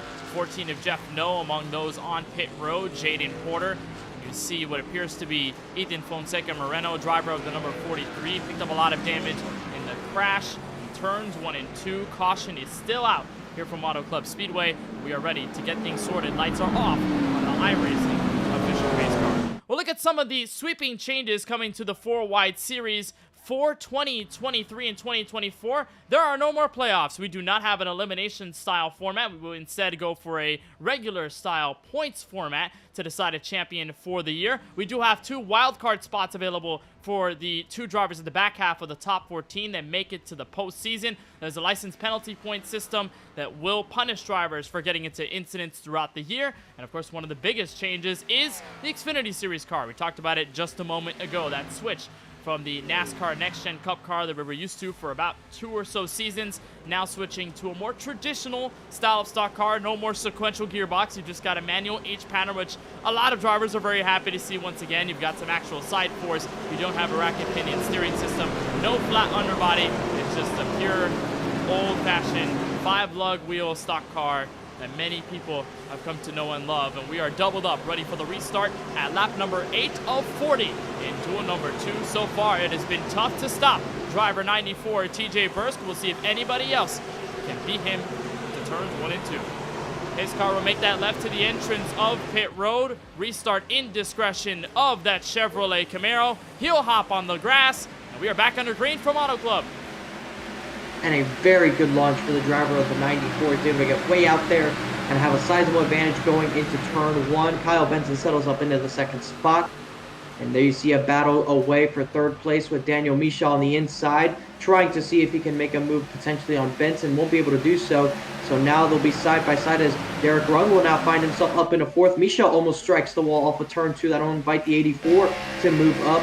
And there you see the view on board with the 88 going down into turn 3. Patrick Thompson up in the top 5 right now, having a solid run early days in the 2nd duel. As you see the moves being made up ahead, Rung is going to try and look to the inside to go for 3rd. And the 88 is going to give him some drafting help. They also have the 48 of AJ Green, new manufacturer for Stonks Motorsports, or at least most of them, the 48 machine, switching to a Toyota Supra for this year's 4-wide racing TJ's Team Series. And we're going to go on the outside here in 1 and 2 as Rung continues to fight with Daniel Michel for that 3rd spot.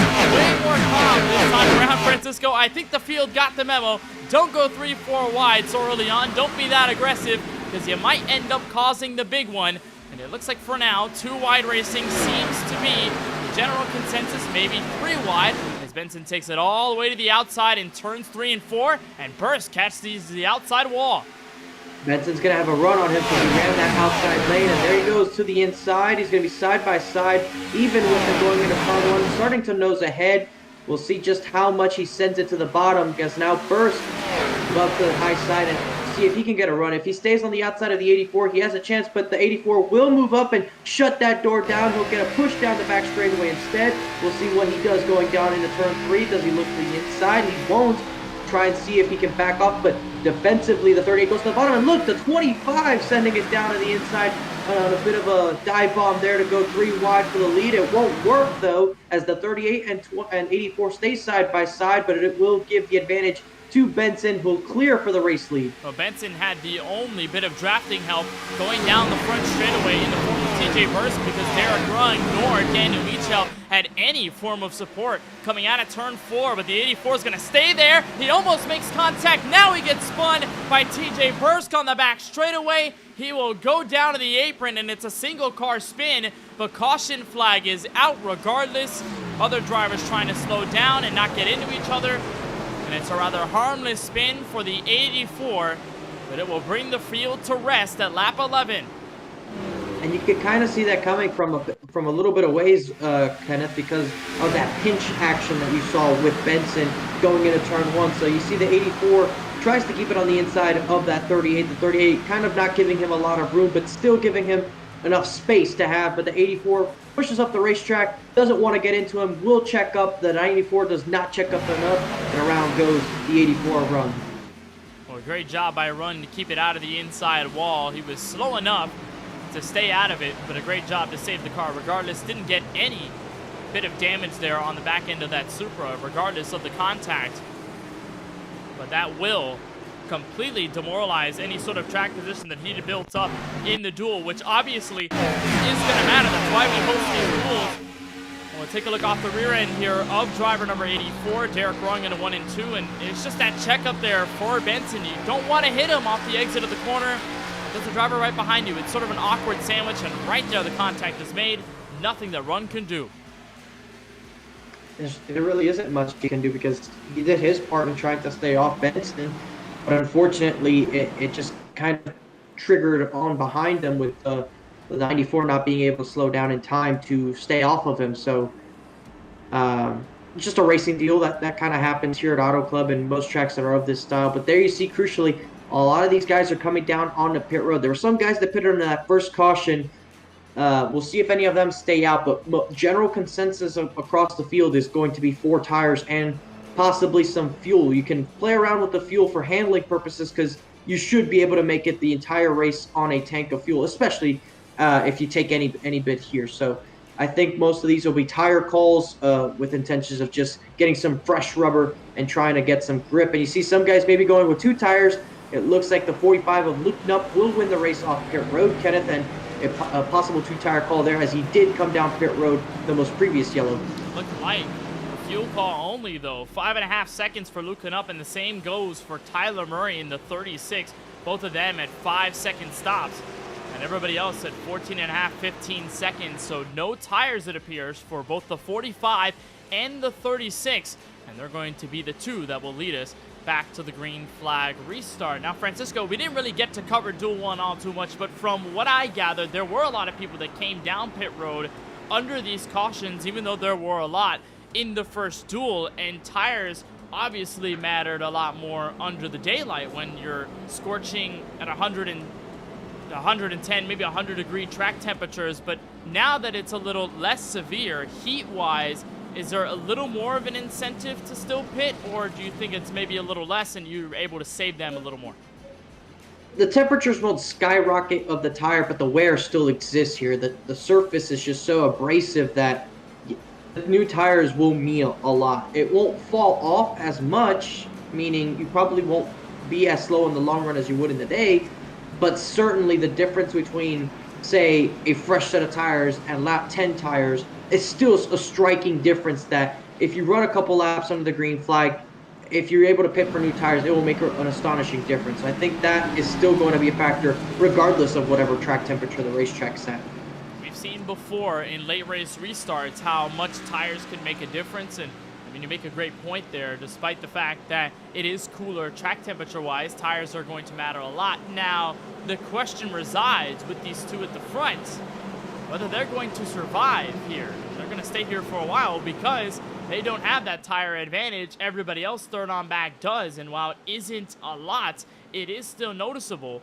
So you're going to have to think about that as well, and just how much of a difference it will make here as we will get the green flag and approach halfway in duel number 2. Now, TJ Burskin, the 94, was the winner of the first duel, which ended under green-white checkered circumstances. He's going to look to start at the very front of next week's season opener here at Auto Club Speedway, and he's performed well so far tonight. He's going to be restarting in P4, right behind the league owner in the 36, but we'll see what Luke Knupp in the 45 can do. The KBueno Racing Toyota Supra will take the field out of turn 4. Pace car will make its way to the entrance of pit road, and we will have the green flag restart for the first time here from Auto Club Speedway in duel number 2, or at least the second time as far as I'm concerned. Green flag back in the air. Luke Knupp with a monstrous start. The fight for second and 2 for turn 1. A great jump by him, and it's going to allow Kyle Benson to move up into the second spot. Tyler Murray is going to possibly go down the order here on those old tires, as there you see the difference between new tires and old tires, and loose is the 38 of Benson.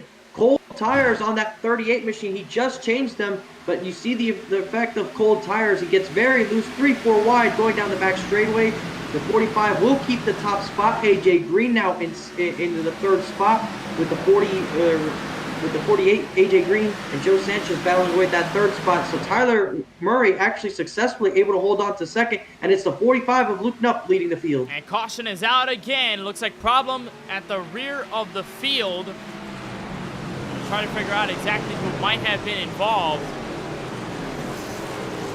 Looks like the 49, Jason Hastings, Chevrolet Camaro, involved as he tries to get it back going. Caution is out again at lap number 16.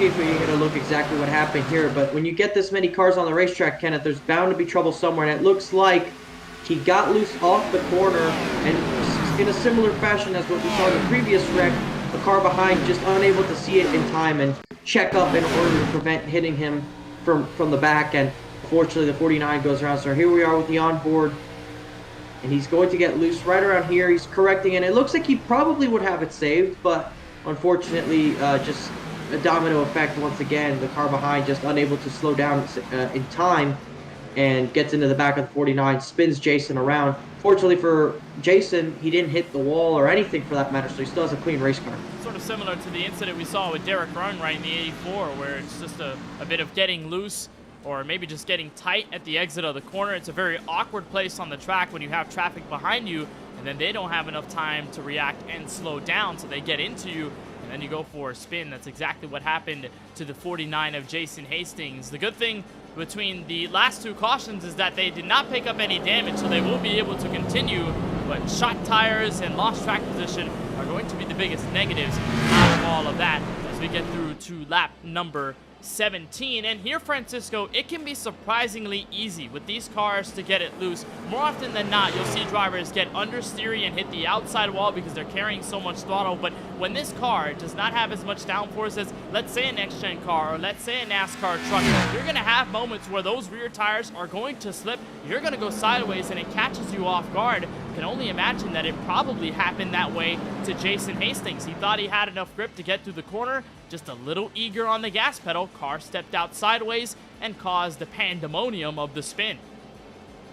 And we saw it in turn 2 with Kyle Benson, though. He was able to keep it going, and of course we saw guys able to keep off each other and not cause another wreck there. But that's what happens when you put on fresh tires. Is yes, they're brand new, they'll have the most amount of grip, but they need to be warmed up for a lap or so. That way you can actually navigate safely throughout the corners, and that's probably why the 45 and the 38 did not, or the 36 did not take tires on that recent stop. They already took tires on that first caution after that big wreck, and so with that they decided, hey, it might be a good idea to not take another tire set now, just keep some warm tires on. They're not that much worn, and if you're able to get a cycle on these guys, it might help you out.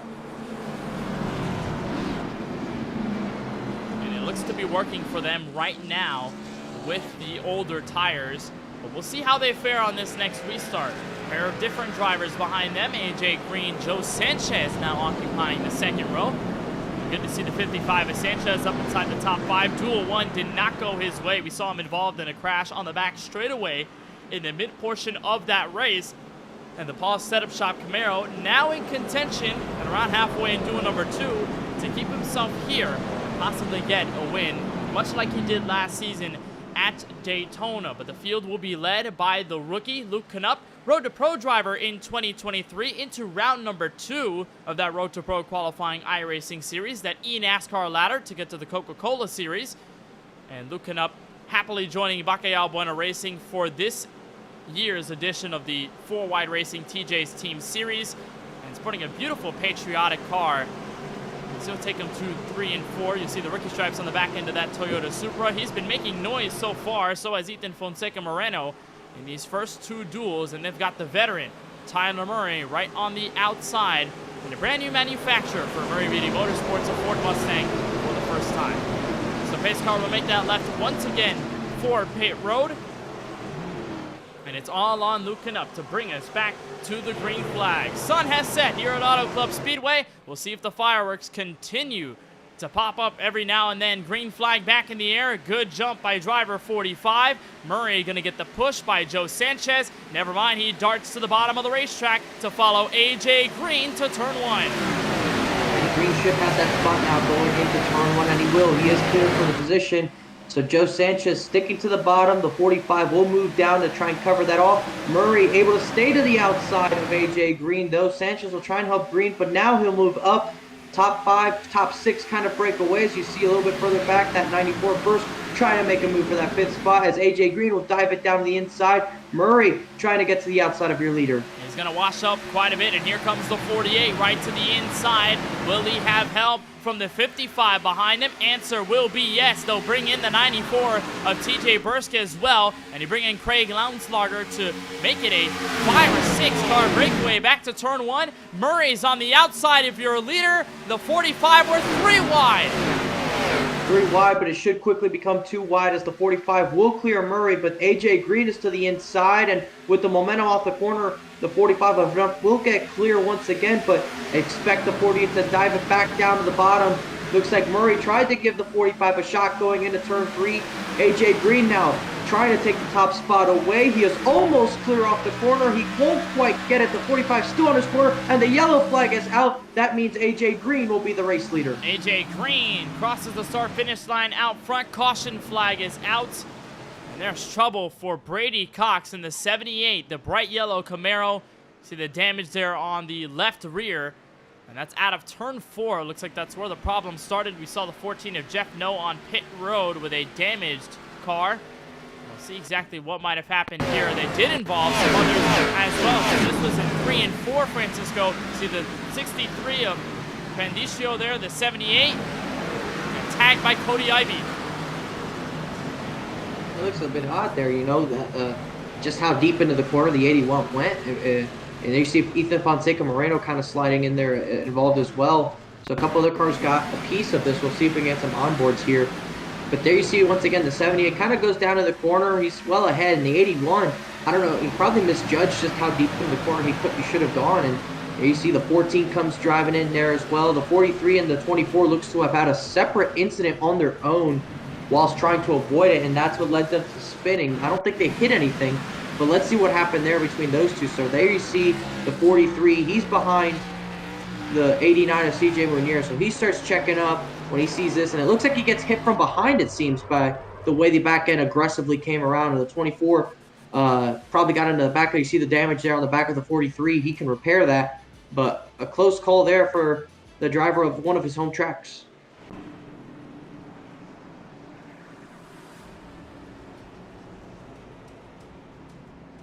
And there you see Ethan now on pit road, taking it to the attention of his pit crew, trying to see if he gets some damage repair. And he may as well take tires here, you know, because with 20 laps to go in this race, you're already halfway through the stage, and you have a spin like that.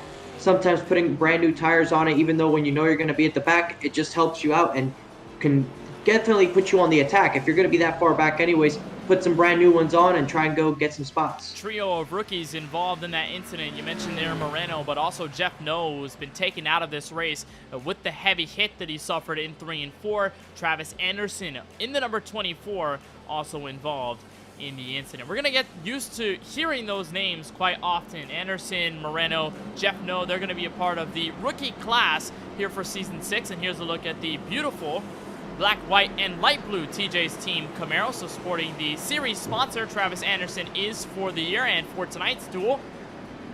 And it looks like relatively unharmed that Chevrolet Camaro is when he got into the back of the 43.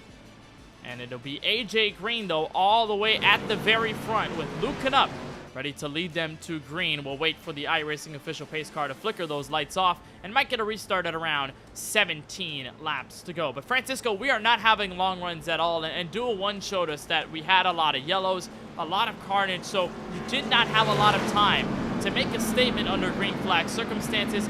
Now as we approach 15 laps to go in duel number 2, we're seeing somewhat of the same trend happen here with many of the cautions coming out in between short runs. Is the plan now to be more aggressive, or what's going through the mind of a driver here, maybe mid-pack or beneath the top 15, they want to have a good starting spot for next Wednesday?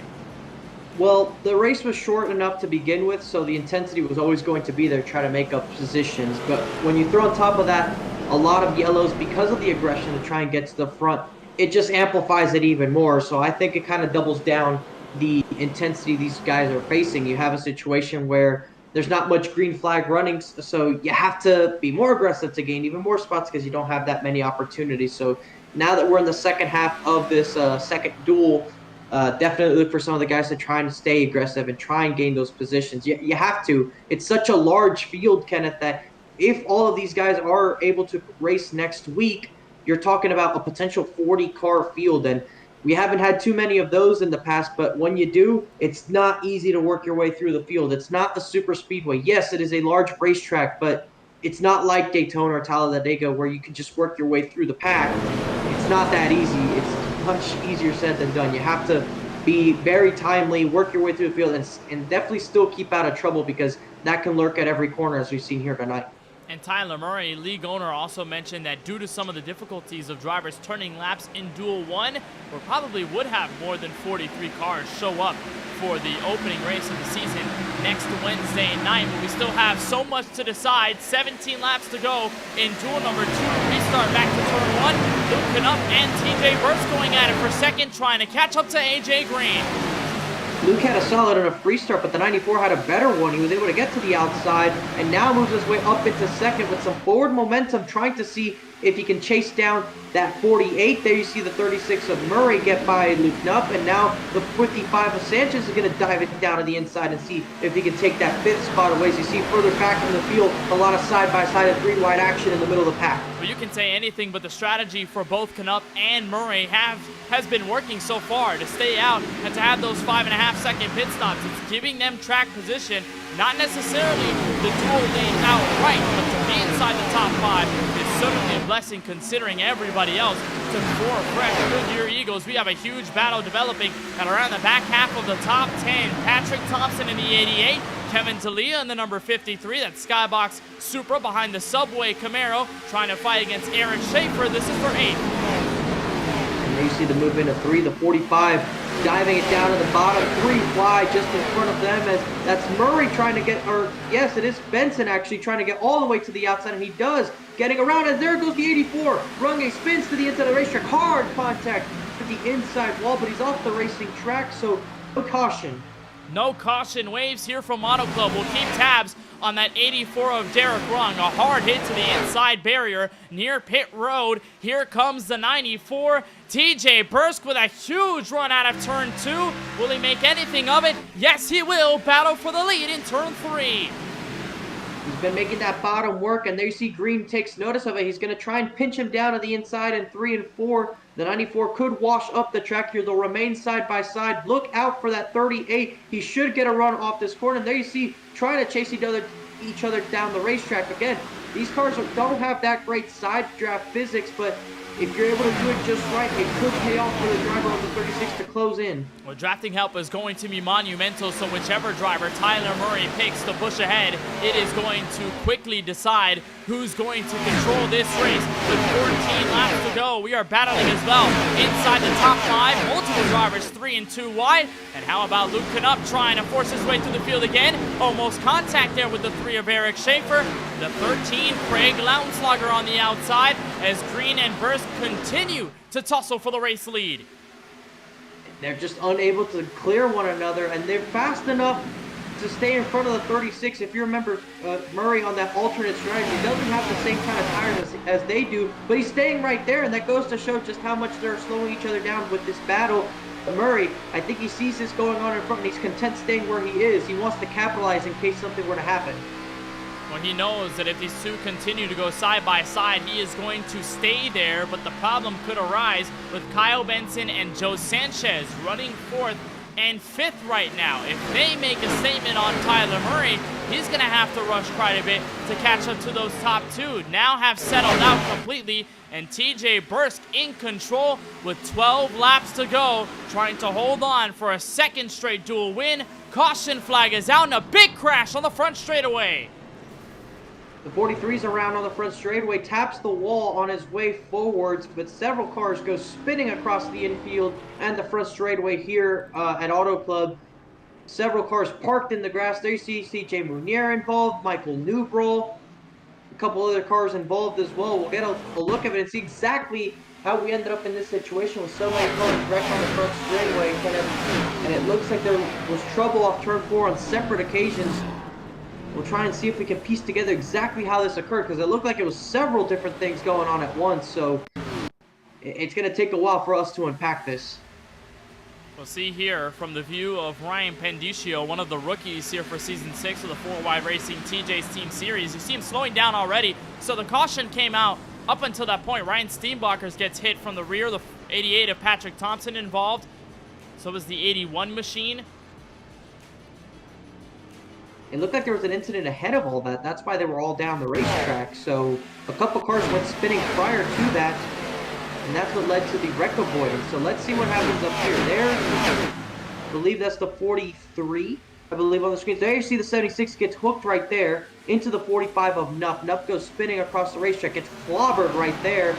Looks like Ethan also got hit as well. He goes spinning.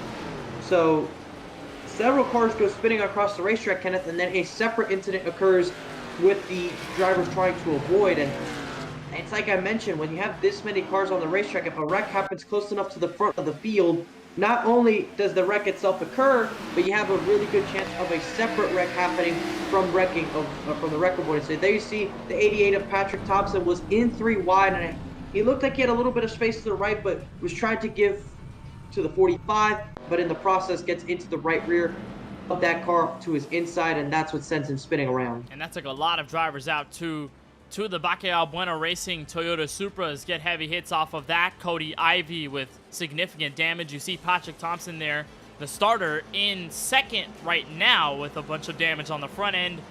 As the leaders came down pit road, Michael Newbraw with a heap of damage, Ryan Pendicio with damage, Tony Kibbett, of course, hitting the outside wall, and many, many others involved in what appears to be the largest wreck of the night.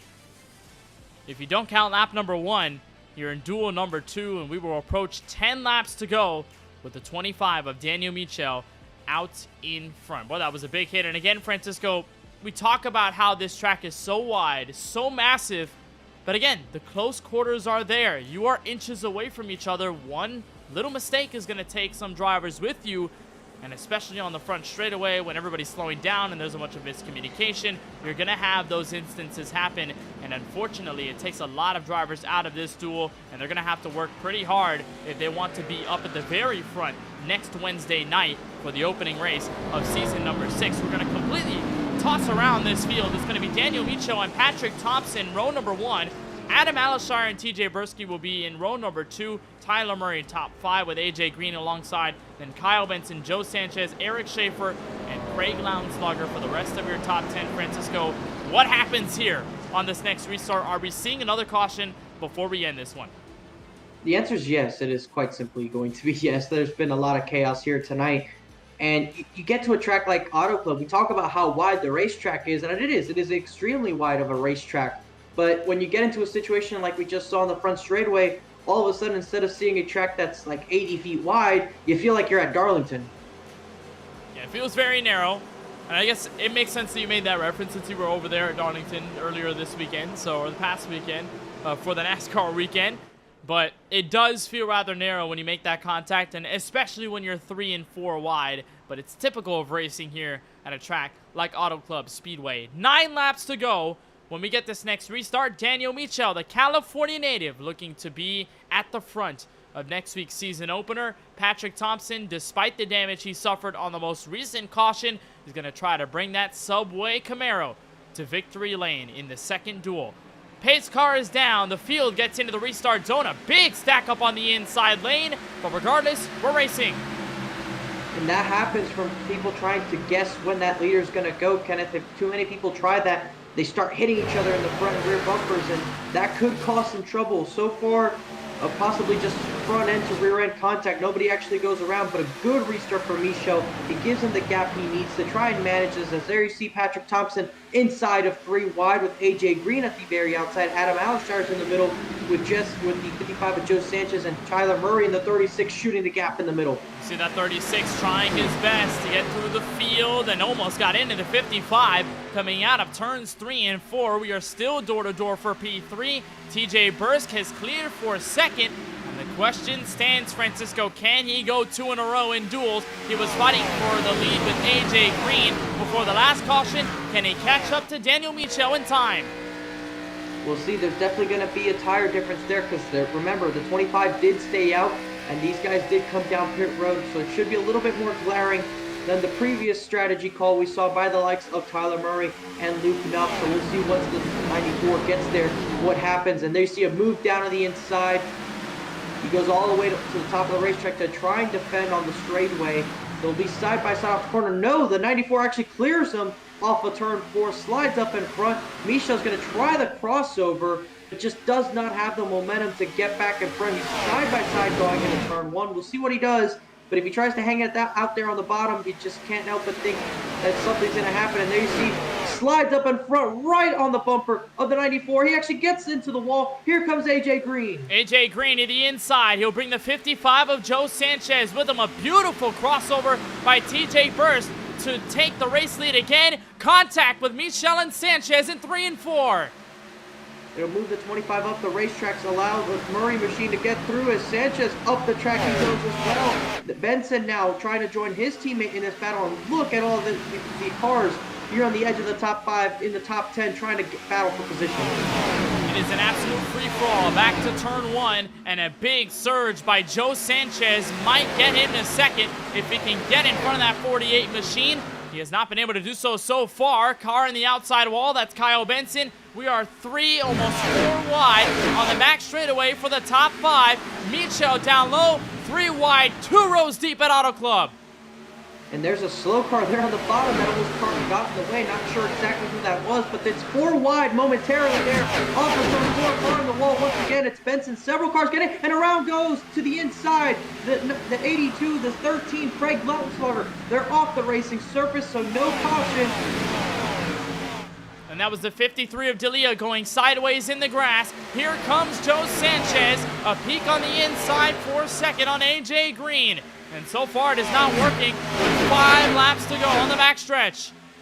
He got loose there off of turn 2, so he wasn't able to carry the momentum down. And you see AJ Green got back into second, but Sanchez not giving up. He's trying to make it work. And if these two battle like this, definitely that 94 will love seeing that in his mirror, because it means they're focused on each other, not the battle for the win. As there you see Benson somehow, even though after he hit the wall a couple times, was managing to get up into 4th place. He's been running that outside very well. We'll see if he has a challenge for anybody in front of him with 4 to go. If you're Kyle Benson, though, you need to work with 3rd and 2nd to try and catch up to TJ Burst, the race leader, or hope for a caution to wave. And if you're AJ Green, you are praying to the racing gods that Joe Sanchez does not fight you for this 2nd spot, because as many times as this 55 does this, that 94 is going to continue to pull away. Sanchez attempts one more time to go to the inside in 3 and 4. 48's going to pinch him all the way to the very bottom and give him all that he's got. TJ Burst comes out of turn 4 to lead him with 3 laps to go in Duel 2. They keep fighting each other, and that's exactly what's going to let the 94 get away. And they see Burst going back to turn 1, trying to see if he can get to the white flag. Right on board with Kyle Benson. He's got momentum on AJ Green. Will try to get the move done out of turn 2. He's got the inside. Joe Sanchez is cleared for 2nd. But the question is, does the 55 have enough time to catch up to that 94? Gap sits at 0.2 of a second. Burst will come out of 4 to lead him with 2 laps to go. Sanchez has clean air. Remember, Francisco, last time we were here at Auto Club Speedway with the next-gen cars, Sanchez was in this predicament, catching Lawson Peel at the tail end of the race. He could not do it. Might just turn it around this time by. He's going to need some help to do so, and Kyle Benson flying right now on the racetrack, but Sanchez running the bottom might not catch up to the leader. He has to move up the racetrack, get some sort of momentum going towards the 94. Look how much he loses off the corner to the leader. He was just a couple car lengths off. Now he's close to about 4/10 off, and now he has to worry about the 38 trying to close in behind him, so he'll go back to the bottom this time. Look how much he closes in. Look how much he's going to lose off the corner now. He's just able to charge in, unable to carry it off, and off the final corner, white flag in the air, TJ Burst trying to sweep the Duels. The 94 with a tidier line in 3 and 4. Sanchez loses ground. Kyle Benson darts to the inside. Final lap in Duel number 2 from Auto Club Speedway. And in Duel 1, we saw TJ Burst shoot up to the front and absolutely dominate the field through a flurry of yellows. And on the back straightaway with 2 more corners to go, Burst will try and go 2 in a row before the season opener next Wednesday night. Sanchez and Benson trying to fight for the 2nd spot, but it's all TJ Burst. Out of the final corner, the 94 goes 2 in a row in Duels. TJ Burst wins Duel number 2 from Auto Club. And in the fight for second, it looks like it's going to go to the 55 of Joe Sanchez, just beating out that 38 machine in that intense battle for the second place spot. So we'll see once the math is done by our crew, just exactly what that means for the starting lineup. But here's one thing we do know for sure is that 94 car is most certainly going to be your pole sitter for next week. And now the question is, who occupies second on the front row? Who's going to join TJ Burst when they get the green flag? The 94 wins duel number 2 here from Auto Club. Sanchez and Benson round out the top 3 in a great fight all the way to the finish. A clean end to the race. And it's the sponsorless car, Francisco, that gets to victory. I think we need a sponsor for TJ next time we go racing, because definitely deserves one with the way he was racing tonight in both duels. I mean, we talk about 2 different types of track conditions, from very hot track temps in the daylight to cooler track temps at night. But regardless of the circumstance, the 94 takes 2 checkered flags tonight. Yeah, get Snap-on Tools on there. That would be a good advertisement considering how many cars are damaged here tonight. But he was clean in both events, and he was able to capitalize with a couple of victories. And obviously that will give him the pole position for next week, which, as we've seen with the track position mattering, that's going to be very crucial for the start of TJ Bursk's season. AJ Green was able to come away in the 4th spot, Eric Schaefer in 5th, and how about a solid run there by Mikey Neal, able to take away a 6th place finish there in the end of that final run. Didn't make a lot of noise, but he was able to pick up a solid result. The only rookie to finish inside the top 10, so that's going to be a big statement heading for the season opener next Wednesday. But all the momentum swung to TJ Bursk. He wins duel number 2 as he parks it into the 19th hole victory lane here from Auto Club Speedway. Let's take a look at the results here under the nighttime here in Fontana, California. TJ Bursk the winner by 0.6 of a second over Joe Sanchez. Kyle Benson in the 38 tried some last lap heroics to enter the podium, and he does just that. AJ Green ends up P4. Eric Schaefer with a top 3 in duel number 1. He backs it up with a top 5 in duel number 2. Mikey Neal, the only rookie driver inside the top 10 in duel number 2. Fantastic effort for the number 8 car. Tyler Murray in the 36 will wrap up the top 7. Then goes defending series champion Jaden Porter. Adam Alshire in the 91 is 9th. And Wyatt Brackett in the 10 car rounds out the top 10. 11th place will be the number 2 of Cody Kinsey, with Christopher Bishop finishing in that 12th spot. Daniel Michaud, who led on the final restart, will finish in the 13th spot, with Jason Hastings recovering nicely for the 14th position. Michael Newbraw able to come away in 15th. Craig Parks able to be in 16th, with Eric Stewart down in the 17th spot. Nicholas Vizzuti able to be in 18th. And Ethan Fonseca Moreno, after being involved in just about everything here tonight, will finish in the top 20 in 19th, with Patrick Thompson able to cover up into the 20th spot. 21st goes to the 24 car of Travis Anderson. Craig Lautenslager had some good showings earlier in the duel, but unfortunately sort of unraveled near the end. 22nd is where he's going to finish. Brandon Gillis is 23rd. 24th will go to the 53 of Kevin D'Elia, and that marks the last car to finish this race on the lead lap. 1 lap down goes CJ Munier. He wraps up the top 25. Ryan Pandiccio, rookie driver, had a bit of a struggle. 7 laps down, 26th place. Ryan Steenbachers is 27, 28 to Luke Knupp, 29 to Cody Ivey, and rounding out the top 30 is the 76 of Tony Kibbett. Mind you, Francisco, most of these drivers involved in crashes in Duel 2. Yes, that's how many cars were involved in incidents tonight, and just how many were taken out of the race as a result of it. Derek Rung, who looked to have some speed early on, will finish in 31st, with Brady Cox down in 32nd. Jeff No, involved in that early incident, as you mentioned, finishes in 33rd. Curtis Kelly down in 34th. Brandon Banks, unfortunately, will be in the 35th position. Lance Hill down in 36th. Lawson Peel in 37th. A couple of big names, championship contenders from previous seasons down here, Kenneth. That just goes to show how tough it was, with Jeremy Garrison down in the 38th spot. Tyler Warner will finish in 39th. Jesse Parise is going to be the last car in the top 40, with your final 2 cars on the field finishing 41st is going to be Rodney Roberts, and that's going to round out your field, your 41-car field.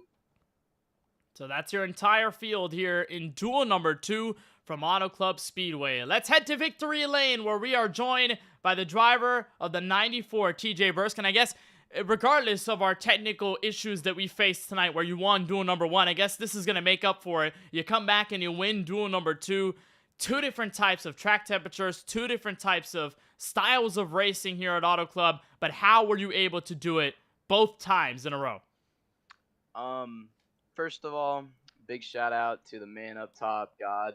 He's made a big difference in my life. I think I'm gonna be able to show up a lot more now. I'm just a lot more happy, have gotten things figured out. But to answer your question, I would say in the first session, with the track temp being a little bit cool or a little bit hotter, and the car driving a lot more loose, you could rip the top. But I think in the second session, the bottom's where you wanted to be, because I mean, when you're ripping the top, you're just shredding your tires. So you just try to I was using the tops on the restarts because the tires were cool, and you could find some grip up there and get the momentum off the corner. But as the run went on, you're gonna want to run the bottom, save your tires. It's the fastest way around for sure. So that's all I have to say about that. And we saw you face a couple of tests, not only in duel number 1, but in duel number 2. You had to work your way through traffic a little bit, try to pass some cars on the inside, outside the middle. You faced a lot of pressure, especially near the end there. Joe Sanchez trying to get to you. You had Kyle Benson, Tyler Murray, a bunch of other drivers around you at the tail end of this duel. What kept you disciplined behind the wheel of the race car, and what helped you be able to stay consistent, stay calm, and remain out front? I've just been kind of adopting the mindset of just try to finish in the top five. For me it works because I tend to not do too much, and with that I can not burn my tires up and just drive a smooth line. But yeah, the strategy definitely got off a little bit. Teamer took two tires to get him out front. It seemed to be a pretty good move there. Kept him out there, and yeah, Joe was getting really quick at the end. I was starting to get worried that I may have burned up my tires there. He was about 3/10 behind me for most of the run there, so there was a lot of pressure for sure. But you just got to keep the situation, not let it get too big, and just realize that there's a whole season ahead, so you don't always need to go balls to the walls for the win. You just need to try to get out there and run some smooth lines and just be consistent. And the season starts next Wednesday. You've got a pair of dual wins, and you're going to be starting at the very front of the field when we kick that off here at Auto Club next Wednesday. How much confidence is flowing through you right now that you've got the dual wins and you get to carry that towards the first race? I mean, I feel all right, but starting position doesn't mean too much if I'm just being honest, especially at a track like this. And it's a very competitive field, so I'm just gonna have to go out and continue to do the same thing we did today, and just not make mistakes. Mistakes kill you in the long run. So I'm just gonna go out there. I'm not gonna do anything too crazy. Just try to run clean, stay out of the cautions and the wrecks, and just run a mistake-free race. I mean, that's all you can really do out here. So. You ran a mistake-free 2 races all night long. I got to give you a recommendation, though. There's got to be a sponsor on that car with how fast you are. We cannot let you carry around a blank car for next week. We need to hop on a sponsor. If anybody wants to sponsor TJ Bursk, they are more than willing to do so. TJ, fantastic job on the wins tonight here from Auto Club Speedway. We wish you the best of luck heading for the season opener next Wednesday, but we'll let you celebrate here in Fontana. Yep. Thank you, guys. Thank you big time. So that is TJ Bursk, driver of the 94 for Stonks Motorsports, gets wins for both of them. Duels 1 and 2 here from Auto Club Speedway. We'll turn over the driver who comes home second for Drinkin' Bros Racing. That is Joe Sanchez. Francisco Bacalhau, you're caught up with him. Well, Joe, it was a late charge, a late effort there to try and get up to battle with TJ for this dual win, but unfortunately just a bit short. What else do you think you needed to get up there and challenge? I think if I could have gotten by AJ a little faster, I could have had a shot to build something against TJ, but I really only had about a lap and a half to try to figure out how to get by him. And then plus I had, cars on barreling down on me, so I had to, be selective with where I'd go. And I was making plenty of time on the bottom, passed quite a few cars down there, but I ended up, I think, needing to move a lane or two up higher to kind of keep something going. But yeah, happy with a second. Unfortunately, didn't get a decent result in the first race. And I think I'll start probably around mid-pack in about 20th or 21st. So I got a lot of work to do next week. But hopefully we can get some longer runs in and maybe flip some strategy. I was going to ask you exactly about that. Is that tonight it seems like the story in both races were lack of green flag runs. So you as a driver, what is it like being in that situation, trying to make some moves, work your way up through the field, but of course being stopped by the yellow flag? It was hard because you'd build momentum and then you basically had one shot to try to clear, a number of cars, and you couldn't really materialize, runs. So on a couple restarts, I lost a few spots, but hopefully next week, I hope it's a day race. I think this track race is a little better when it's a little slicker out, and you could run more of the, more of the lanes than just kind of middle to low here during what I think the track temperature was in the mid 60s, so very cool temperature. And hope we can slide around a little bit more next week. Well, of course, we're wishing you luck going into next week, Joe. But of course, after a long off season, a lot of work went into making this happen with all the changes going on. But let you give the shout outs to all the people that helped make this happen. Shout out to Tyler Murray for really stepping up the league this year. I think he's made a bold choice in choosing the B car. And you could see tonight we had a great participation. Hopefully we could keep that going week in and week out. And you guys for putting on a fantastic broadcast, the entire Drinking Bros Racing crew, and our team sponsor, Paul's Setup Shop. Appreciate you taking the time with us every week, Joe. And we wish you luck going into next week for the season opener. Thanks, guys. So that is Joe Sanchez finishing second in duel number 2 with his Paul's Setup Shop Chevrolet Camaro. We'll take in the last driver on the podium for the second duel here from California.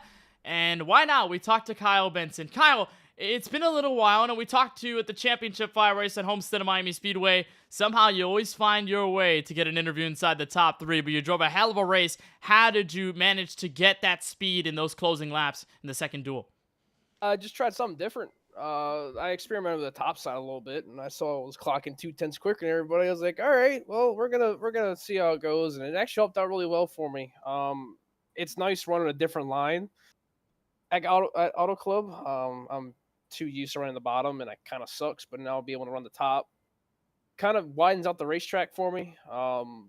You can run a lot of different lanes, and you can be aggressive when it counts, but you can also save tires. It's a nice little back and forth battle I can have with it, but I saw I was catching them quick and had to try something different, and just I knew something was working and just had to keep grinding on the rock, and it worked. And now we gotta talk to you again. It's been a minute, but it's always a great time. Always a great time. A great time seeing you out on track as always. I'm going to talk about a lot of the new things that are coming for 4Wide. Obviously, your team manufacturer, you guys have switched from Chevrolets last season to Fords. You guys are adopting the Front Row Motorsports numbers and all the fonts. You're adopting a Dude Wipes car for tonight. So many new things, but one of those is that it's shown on an Xfinity Series car that you had to drive in both duels. What did you make out of this car, and what does it mean to have that experience in these 2 duels before you get set for next Wednesday? It's nice being able to expect what the car's going to do. They did some tweaks to this thing, and I'm really happy with what they did. They updated the setup nice. I'm actually surprised they actually made a decent setup. It's new. I like it. I'm a Ford guy. I like Ford. I had to do some convincing to Tyler to get me to drive a Ford this year, but it's a lot of fun. It's just we're doing a lot of revamps, and the whole league is doing a lot of things, and this is probably one of the craziest things we've done in our history in 4Wide. So, just gotta try something different, to be something new and be different. But other than it's always fun to be someone else and be a trailblazer, I guess. You finished third here in duel number 2. I'm sure that's going to give you a lot of momentum for the season opener next Wednesday when you come back to Auto Club Speedway in a different type of track condition. Well, Kyle, before we let you go on the third place finish, anybody in specific you want to thank for the run in the duels tonight? Oh, yeah.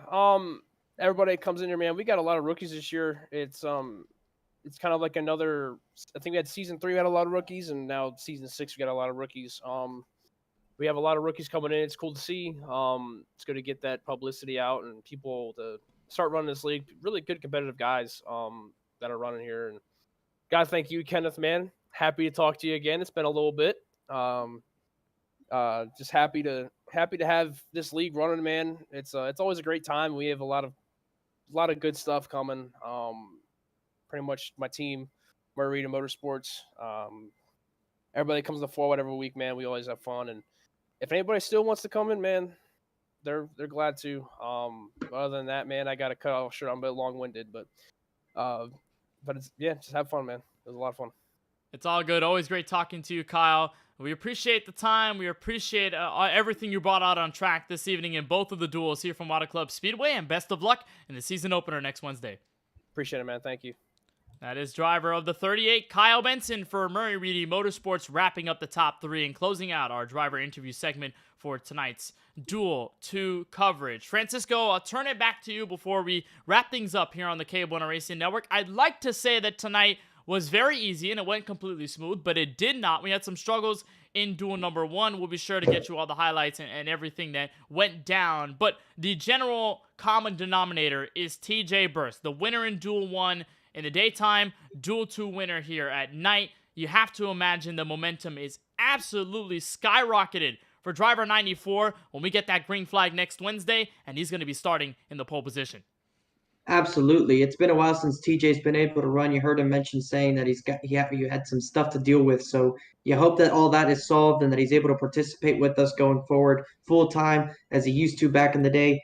And he was always a competitive driver. So to have him back in the field is another element that these guys have to contend with as far as somebody they have to try and figure out how they beat on Wednesday nights, Kenneth. But speaking of Wednesday nights, next Wednesday night, we have our starting grid for Auto Club. We have 94, of course, on pole position. We'll have Eric Schaefer joining him on the front row. And just to kind of quickly go through your top 10 at the very least, it will consist of Jaden Porter in the 4th position. The 48 of AJ Green will be in the 3rd position. That's your 2nd row.